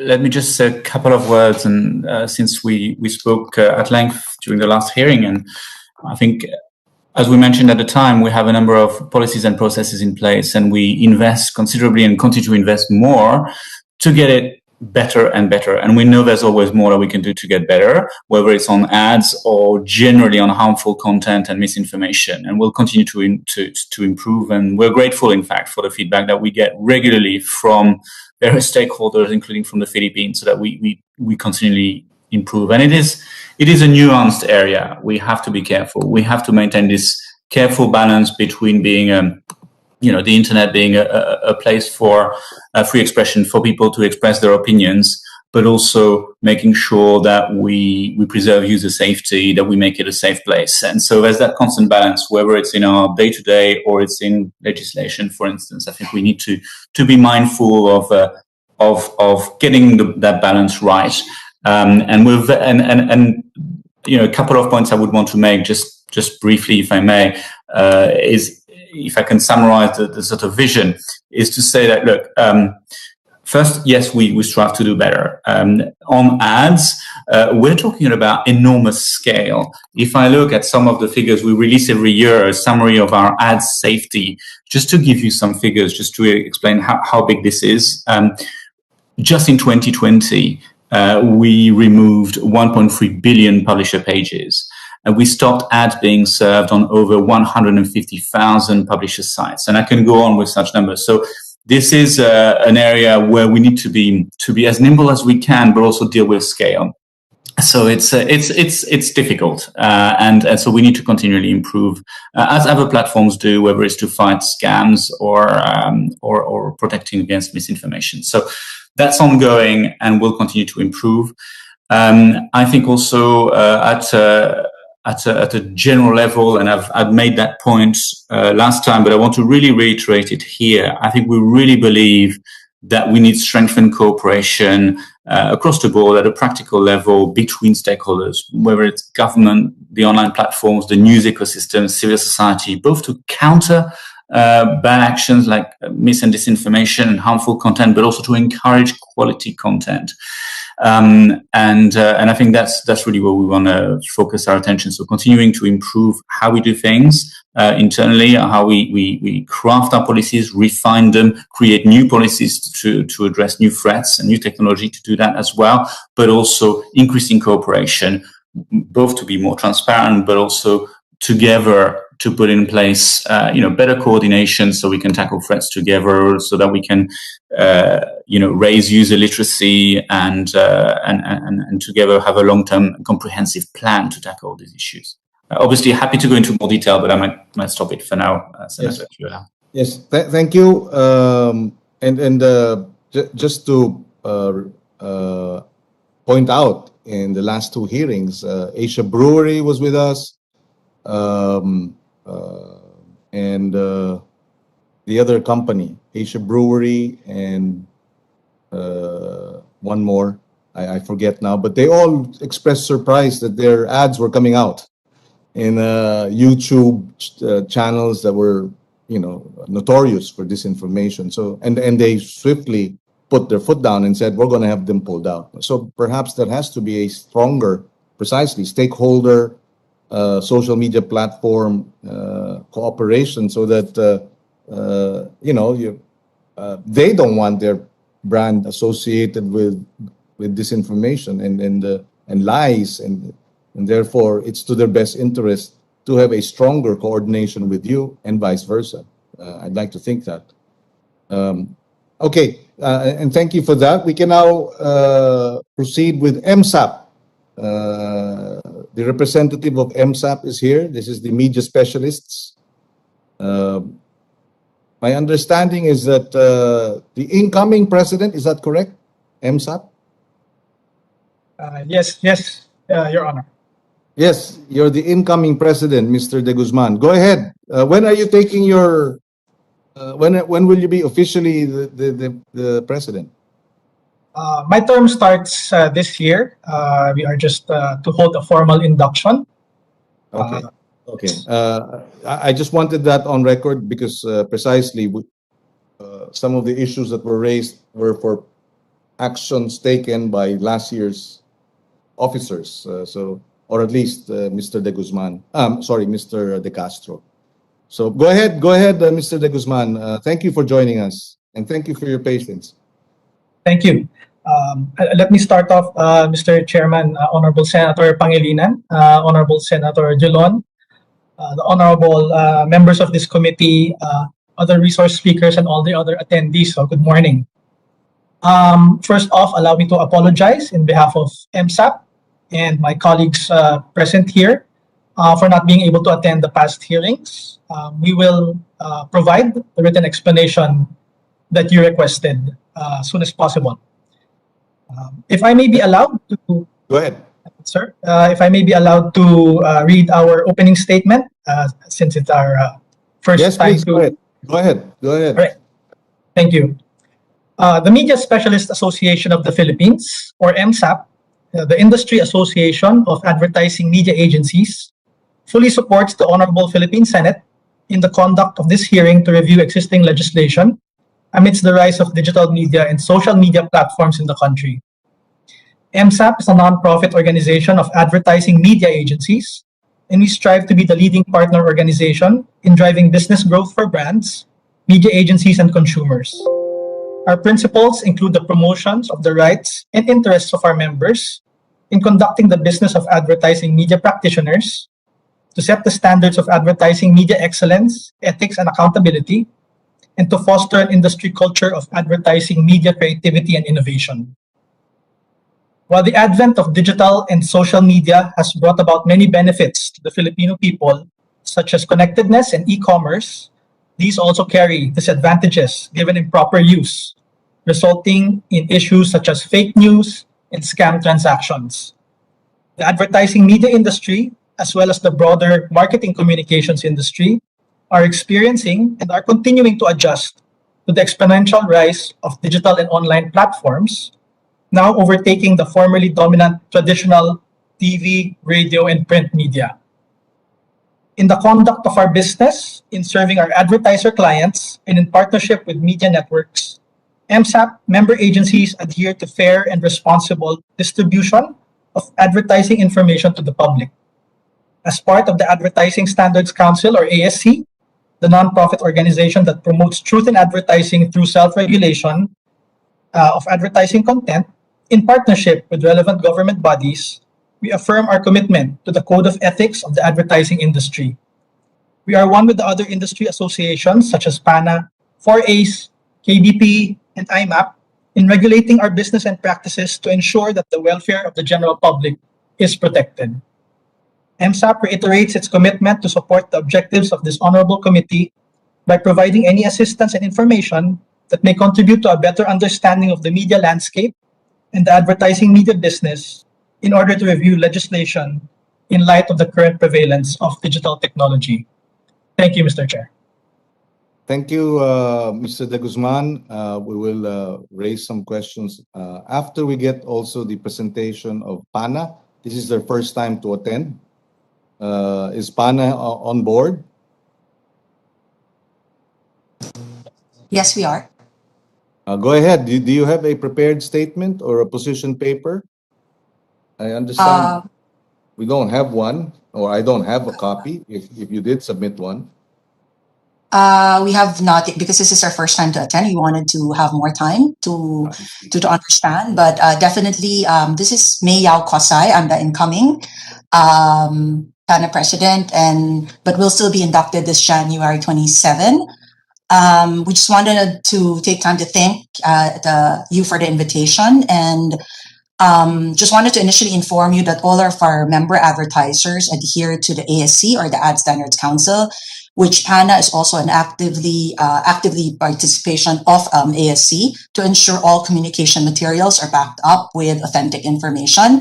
But since this is our first time to attend, we'll probably need more time to submit our formal position paper, but rest assured we are one and in very much appreciation with the group's effort to stop disinformation. Thank you, Senator. Thank you. What is your Ms. Yao? No, Ms. Yao. Yes, Yao. Yeah. Okay.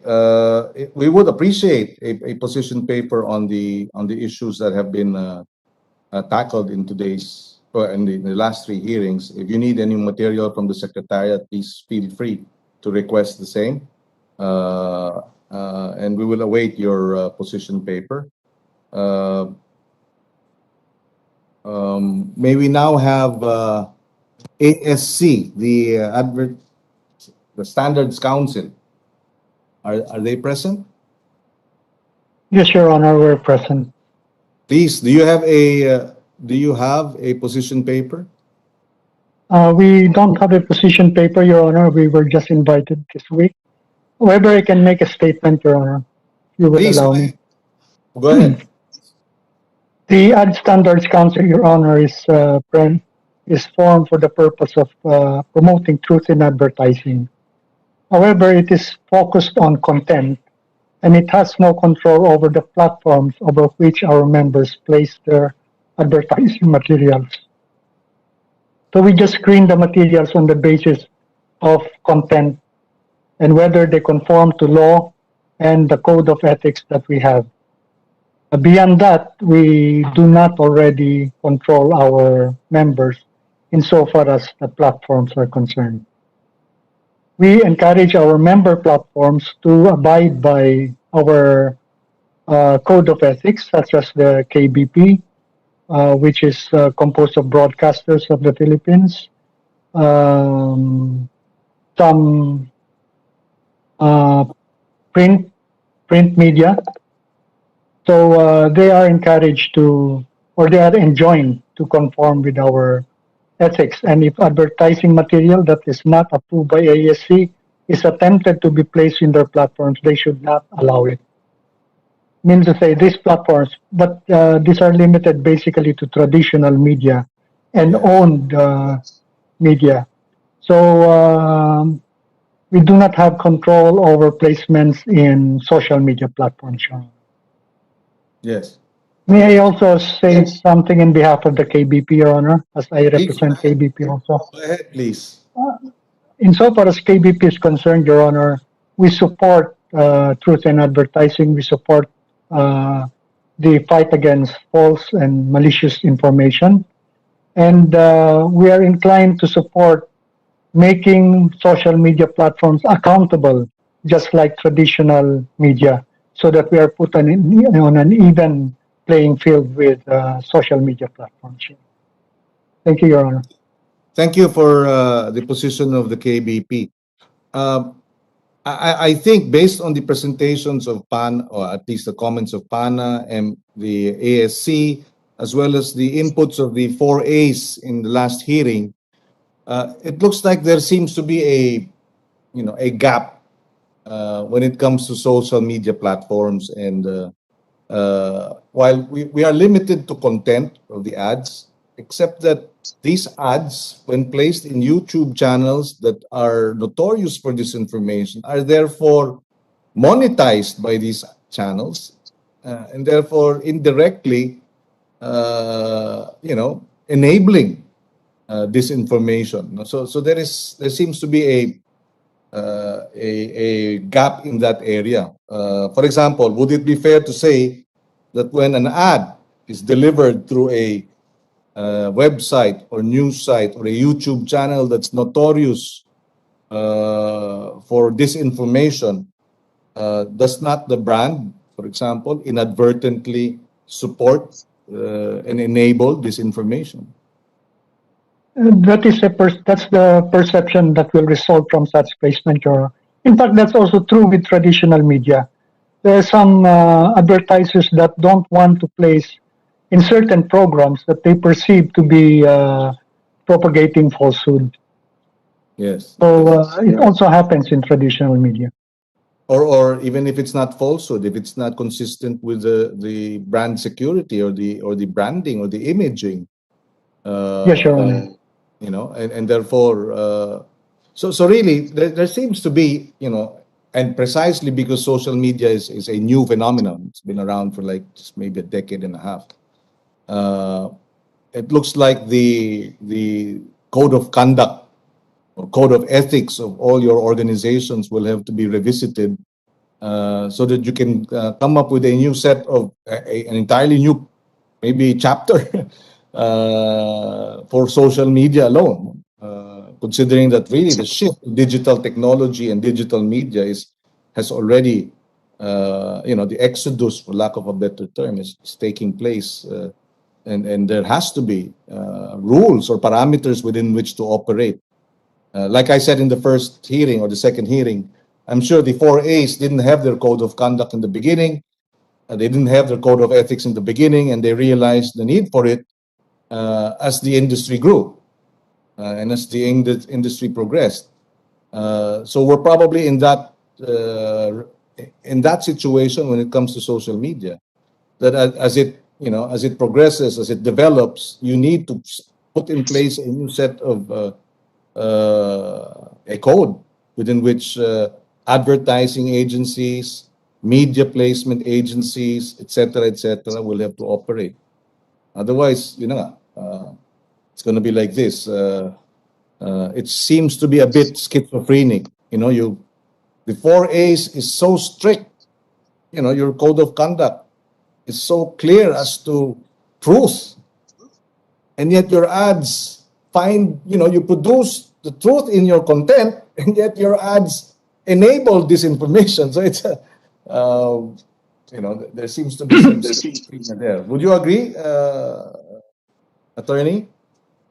Yes, Your Honor. In fact, to add to that, even traditional platforms are already finding themselves in social media platforms. To be competitive, for example, a radio station must do its own streaming on social media, Facebook Live, YouTube, Yes. etc.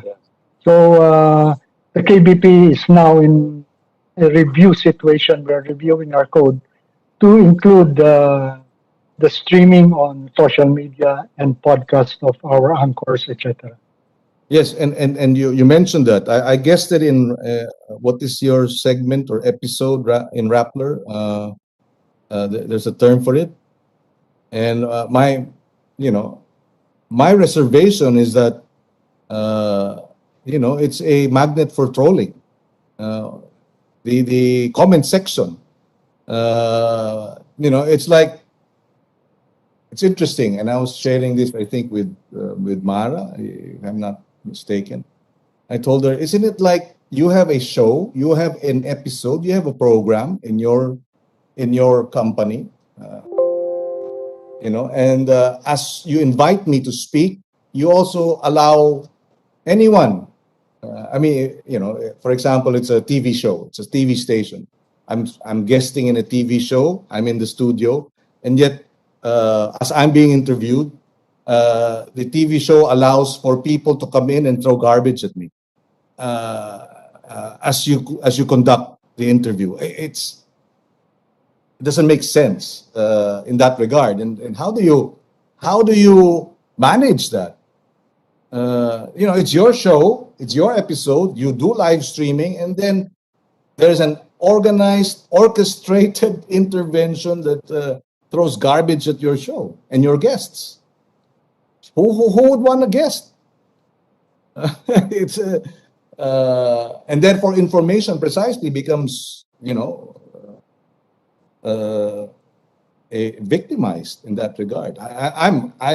In the last 5.5 years, I've suffered. My family has suffered. And I said this in the beginning. My daughter has been accused of, has been threatened with rape and death. My daughter has been subjected to, all these suggestions of, self-harm. Precisely, and it's and that's me. Can you imagine the ordinary folk? Anyway, we now have the 4As has already given their position paper. Am I not? Unless I don't recall correctly. Did Yes, they not? Mr. Chair, we have you, Mr. Chair. Yes. Okay. Thank you for joining us. You may wish to chime in as you. We now proceed with the DOJ. Yes. Earlier we were talking about the absence of Section 230. That's in the U.S. Decency Act. I forget the communications. Can we have is it correct to say, therefore, in our setting, I believe that was already established, but I just wanted to reiterate it, that the social media platforms can be considered as publishers. Do we have the DOJ with us? Yes, Your Honor. I am State Counsel Anthony Pauline Pascual from the Office of Cybercrime, Department of Justice. Go ahead. Sir, at the outset, the DOJ conveys its support to the resolution.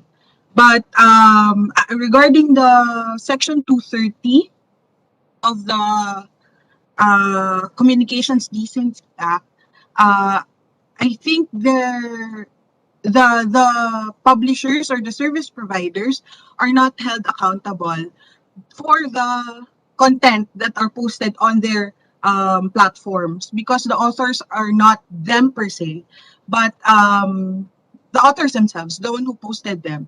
And in our jurisdiction, who the ones who are made liable for those content or for those comments are the authors only. So regarding the Senate resolution at hand, we support this resolution, which seeks to update the present pertinent laws to adapt to the current cybercrime landscape.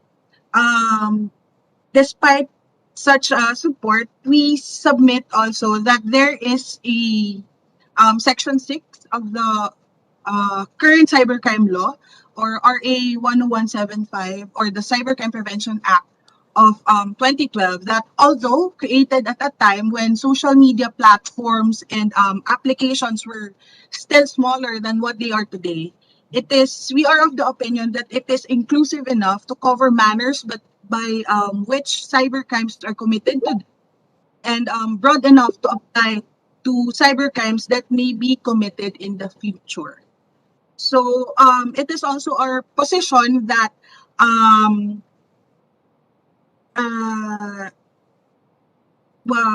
that the existing law on cybercrime, which is technologically neutral in letter, they already address current and future advancements in technology. At any rate, it is respectfully recommended that the focus should be on strengthening of the enforcement actions and compelling compliance of internet service providers with their obligations under the law. So these undertakings will effectively address the challenges in investigating and prosecuting cybercrime and cyber-related offenses. What about, ma'am, what about on the matter of, rather than criminal penalties, just administrative fines, or for social media platforms that have, that have allowed defamatory or, of course, cybercrime, child pornography, etc. How does that work? Sir, that is also an option, but for it to be effective, they should be they should have yung parang ngipin ba na the fine should be hefty for them not to for them to be compelled to not do it again, or not do again the action that they were fined for. Yeah, just to place it out there, a former official of Facebook in the Philippines described Facebook as in the context of child pornography and child trafficking, that it was a crime scene. It is a crime scene. The trafficking happens, and of course, I understand, and the Facebook Meta has already said this, even in previous hearings of the Committee on Women, that they are actively, precisely coordinating with the DOJ and the NBI to address this. But it's just worth mentioning because, correct me, the data is still there, no? That the Philippines is still number 1 or number 3 in child trafficking and child prostitution in the world. Is that not correct? Sir, we have received numerous reports, but these are reports from the National Center for Missing and Exploited Children. So what happens is that service providers in the United States are mandated to report incidents of child pornography or online sexual exploitation of children when there are child sexual exploitation materials that passes through their platforms. Yes, So in yes. all fairness to Facebook, when we place a preservation request on their portals, they would accede to this request to preserve these data. But then again, disclosure is another matter. So for that, we still need to acquire a valid warrant for disclosure for them to disclose the data that they have preserved pursuant to that preservation request on matters of child pornography or child exploitation only, sir, because I think they have a different view on libel. If Yes. libel be uh if it's a libel case, it's a different Yes. matter if it's a libel case. Defamation cases are very different from child pornography Yes, sir. or other criminal offenses. Understood. Yes. Okay. We before Mr. we Chair. ask, yes. Mr. Chair, the committee was informed that Ms. Maria Ressa needs to go, and if she can say a few words before she leaves the meeting, sir. Okay, okay. We can accede to that request. Go ahead, Maria. Thank you so much, Mr. Chair, and for having me here. I think just three things that we haven't mentioned is that, gosh, there's so much, but genocide. The violence is very real. Genocide in Myanmar, that was both Facebook and the United Nations have sent people to Myanmar, and we now know where Myanmar is, right? So there has been no accountability for that. And part of the reason that's been the case, and this connects to the last 2 points, is that Meta, Facebook, now at almost 3 billion users, right, actually gives anyone outside the United States or Europe a far more dangerous platform than the rich countries. And this came from the Francis Haugen documents. So these are internal documents of Facebook. One document actually said that 87% of Facebook's global budget for time spent on classifying disinformation and misinformation goes towards the United States, so almost 90%, while only 13% is set aside for the rest of the world. Despite the fact that North American users make up just 10% of its daily users. So I think part of our asks for elections should be greater resources spent. It's AI, which Facebook constantly says is what it uses, struggles with non-English languages. It's part of the reason that detection is quickly subverted by switching to a dialect.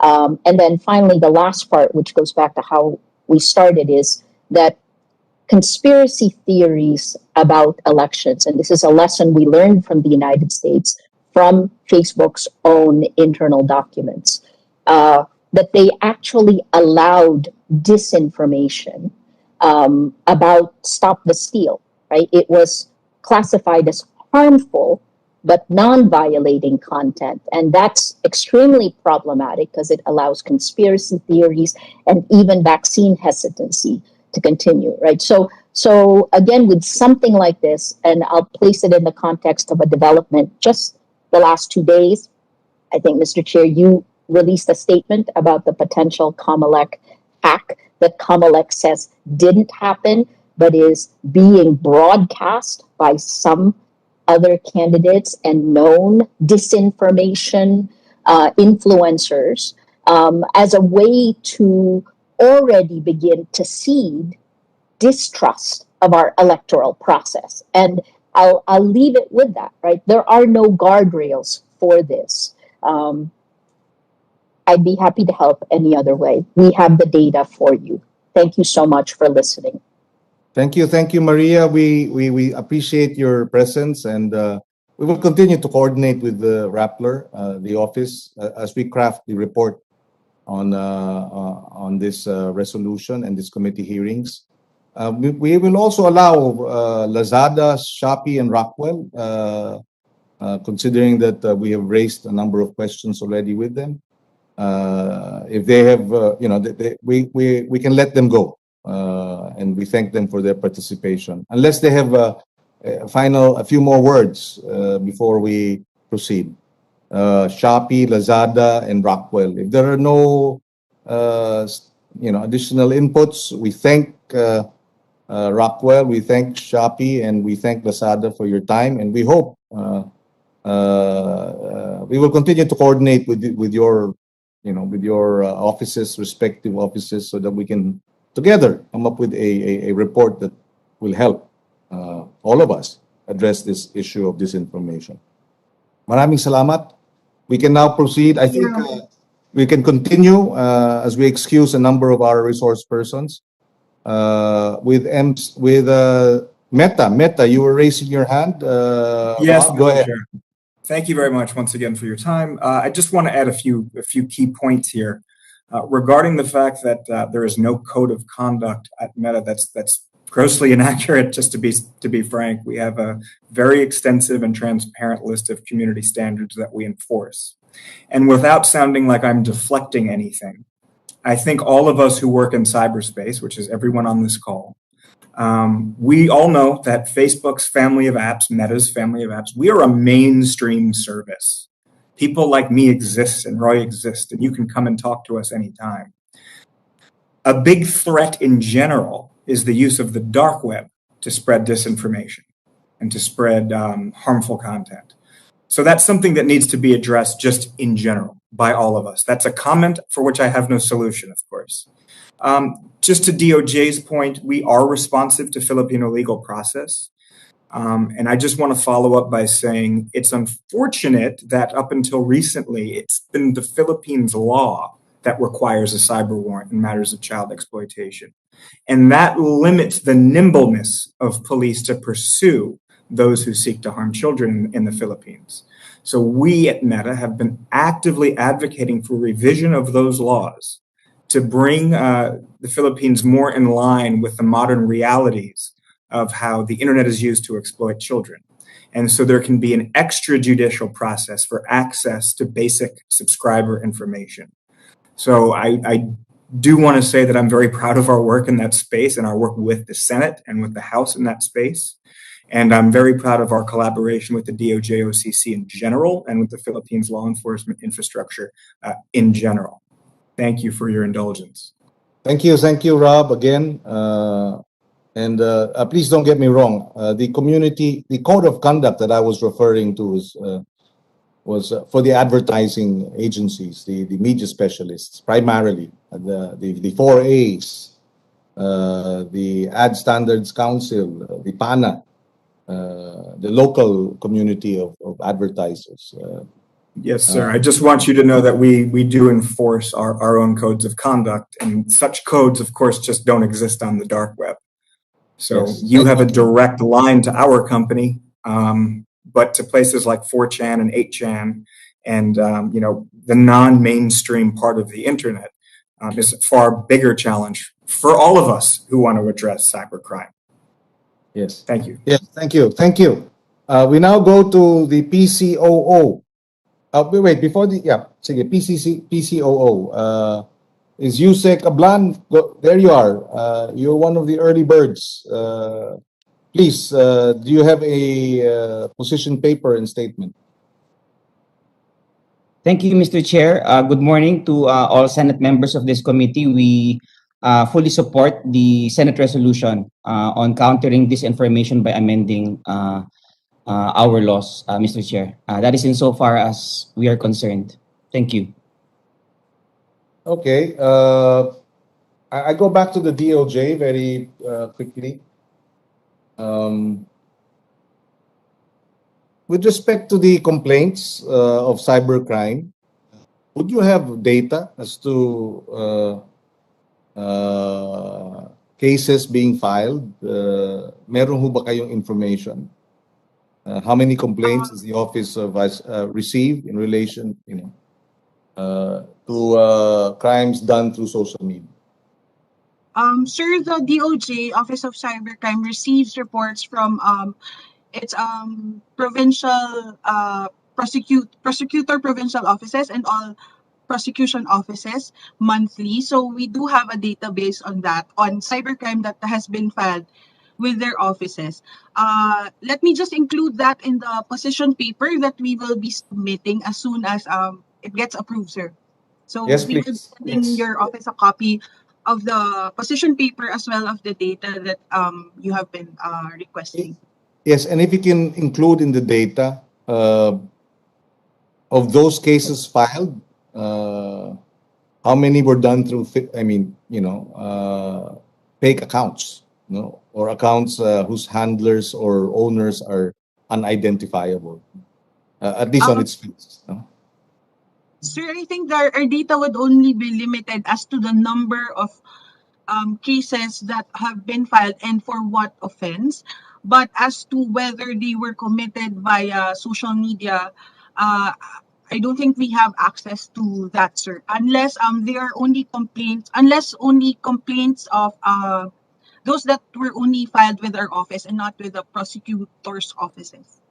Kahit nasa Office of Cybercrime, we'll be happy with that. And then maybe you can request we can request the Secretariat, the Committee Secretary, to request that directly kay Secretary Guevara if Yes, sir. if we can have the data.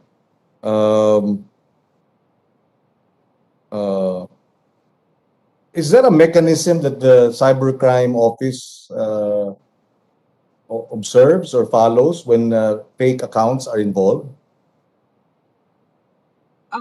Sir, what? Or unidentifiable accounts in terms of criminal libel or criminal cybercrime? Sir, most of the time when these perpetrators would be committing cybercrime, they would most likely use fake accounts. So in order to address that, we still need to refer them to the appropriate law enforcement authorities for further investigation, as we cannot file a complaint against unknown individuals, as most likely it would be dismissed. So what happens there? What happens there? The NBI steps in, right? The And then, NBI, yes, sir, or the and then PNP anti-cybercrime group, sir. and then they deal with the social media platforms. Is that right? Like YouTube or Facebook. Is that right? Yes, sir. So how does that work with YouTube, for example, or with Facebook? Have they actually handled? Maybe Facebook can answer and YouTube. I'm very happy to answer that, sir. We are responsive to legal process from the Republic of the Philippines. They come usually from the Office of Cybercrime at DOJ on behalf of PNP. We receive them through what's called our law enforcement portal, and without getting too sort of in unnecessary detail, law enforcement can preserve data in an automated and easy fashion without legal process, which is what PNP usually does. And then DOJ secures the cyber warrant, and then we disclose data when it's lawful and appropriate. Yeah. And just to re-emphasize, it is our sincere hope that PNP will no longer need a warrant for basic subscriber information in matters of child exploitation and trafficking. But the short answer is yes, we are responsive to Philippines' legal process. And you've had cases actually of precisely turning over the information to the Absolutely. PNP. Yeah. Okay, thank you. Would YouTube still be around? Google? We are around, Mr. Chairman. Yes. How does that work with YouTube? If the accounts are unidentifiable or they have there are no names, how does that work with YouTube? So we'll be able to go through a process. Indeed, normally going through an MLAT procedure, so an international bilateral procedure. But this is an area where we're also investing at international level. We need to find better solution and more streamlined solution because it can take time. I have to admit, and that's also why we don't want to wait, indeed, for formal investigations. So as much as we can, we try to take action under our own policies and community guidelines if we can in cases like this, at least to try and remove the bad content before going after the actual bad perpetrators. But this is an area where there has been a bit of work internationally, between governments and other stakeholders to try and find better ways, faster ways. This has sped up in recent years. So I'm hoping we're going to get to a situation where we do get to a better stage. But we do need a lot of work at the international harmonization level. And this is very much where actually, platforms and other stakeholders can help. But this is a government-to-government area as well. So I think that's certainly something which the elected authorities and the elected officials and government agencies can do a lot in terms of international cooperation. That's why very much we would, I think, as an industry, welcome the public sector being active and in progressing international discussion in this area. Thank you. Would you care to comment, DOJ? In terms of your coordination with Google and, you've already mentioned Facebook or Meta.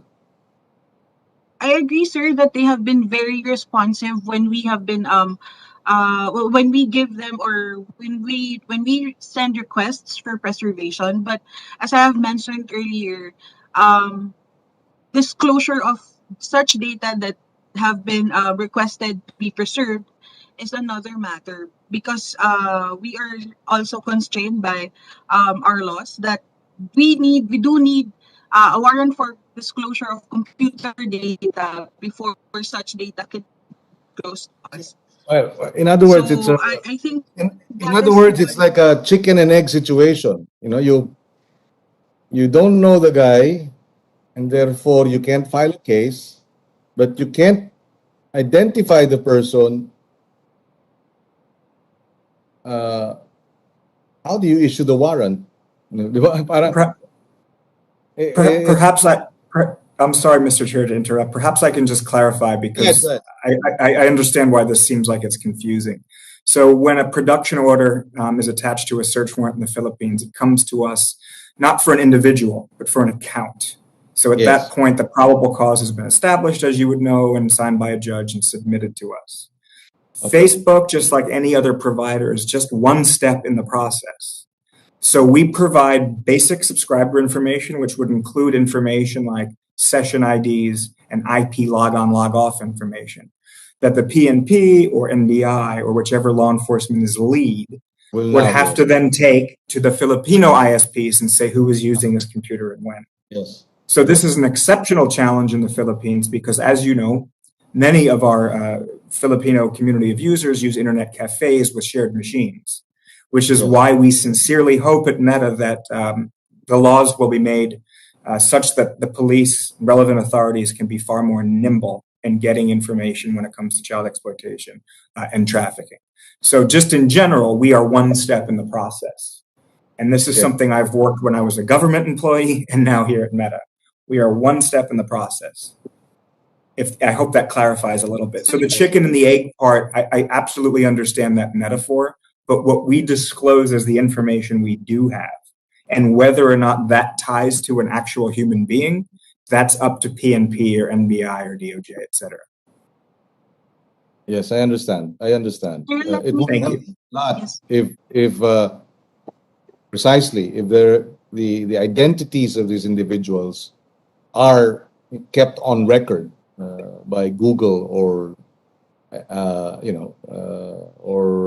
Meta, and that when it is when a crime is involved, criminal activities involved, then those identities can be made available to law enforcement. I mean, that's something that we're looking at in terms of being able to pinpoint liability, which was earlier mentioned by the minority leader, in terms of disinformation, criminal cybercrime, and the like. you'd like to have. For example, if it was a child pornography site, you'd like to have a name, someone who registered that, and then put it up. So Not hide. in terms of the basic subscriber information that we're able to disclose under US law and Philippines law, that would include the user's registration email, the user's registration IP address, and then also whether or not these are verified. So if they have something like two-factor authentication turned on, that can help police narrow their scope. But of course, when it comes to enforcing on the ground, that's obviously up to the PNP and the NBI. The information that we do have, we can share when lawful and appropriate. Yes. Thank you. Thank you for that. We now proceed with PCOO. Yusek Ablan, may we know how many personnel or plantilla handle the PCOO social media accounts? Thank you, Mr. Chair. We have various social media accounts for our various programs. I would take that number to around not more than 20 po at the PCO proper. We have around 20 more or less who are handling our social media accounts. Yes. You have a social media, you have 19 COS, is that right, in the plantilla? Yes. I will verify that, Mr. Chair, but I think your numbers are correct. Yeah. As of 2021. Yes. Do you have a PCOO policy on beyond office hours sidelining work? Social media pages outside of what is controlled and managed by the PCOO. I guess, kumbaga nagsa-sideline at gumagawa ng ibang nagra-racket sa labas. I mean, there are government employees or government, they're We do have a social media policy at the PCOO, Mr. Chair, governing our employees and officials. Basically, the social media policy sets the parameters on setting up a social media page for PCOO, as well as the responsibilities of our employees and officials, Mr. Chairman. But we don't have a policy for what they do outside of government work hours, sir. Yes. So you confirmed the earlier manifestation of Maria Ressa that the PCOO trained with Russia Today, the news agency of the Russian Republic. No, Mr. Chair, we do not have a ongoing program, or we never had a program with the Russia Today. We do have an existing memorandum of agreement with the our counterpart in the Russian Federation, as much as we do have counterpart agreements with other governments who handle state media, but we do not have a program or ever had a program with Russia Today. What we do have, Mr. Chair, is a collaboration with Sputnik. It is the official news agency of the Russian Federation, and their counterpart here in the Philippines is the Philippine News Agency. That is insofar as our programs with the Russian Federation, Mr. Chairman. Were you also vaccinated with Sputnik? No, just kidding. That's that's a levity. Putting some levity into the discussions. Okay. We did have some material that we're still going through. Yusek Ablan, no?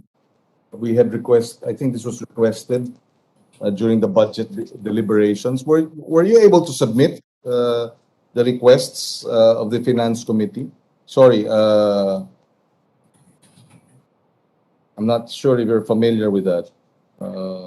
Yes, Mr. Chair. We were able to submit the documents required from us from the Minority Floor Leader during the budget defense last year, Mr. Chairman. Yes, sir. Okay, and if you still have copies of these. We would also, in this committee, appreciate the submission so that we can be guided accordingly. Yes, Mr. Chair, we will submit to this committee. Okay. At this point, we have no more question. We have no questions as we go through the documents. Yusek Ablanzo, I hope you can be present in the next hearing, which is to be scheduled. I have no other questions at this time. And unless there are others who would like to make additional manifestations, the KBP is also, well, we're almost done. So unless there are other points that need to be placed on record, we have no other questions at this time. We will reschedule another hearing and we will coordinate with your respective offices regarding the next hearing. In the meantime, there being no other matters to discuss in today's hearing, this hearing of the Committee on Constitutional Amendments is suspended, and we'd like to thank everyone for their presence and their cooperation and their patience. Maraming salamat. At magandang umaga. Thank you, and please stay safe. This Omicron variant is nasty and really about more than half of my staff are either positive, exposed to a positive person, or experiencing symptoms and waiting for test results. So it's really, it's no joke. Please, everyone, please take care, stay safe, stay healthy. Thank you, and this hearing is suspended. Maraming salamat. Thank you very much.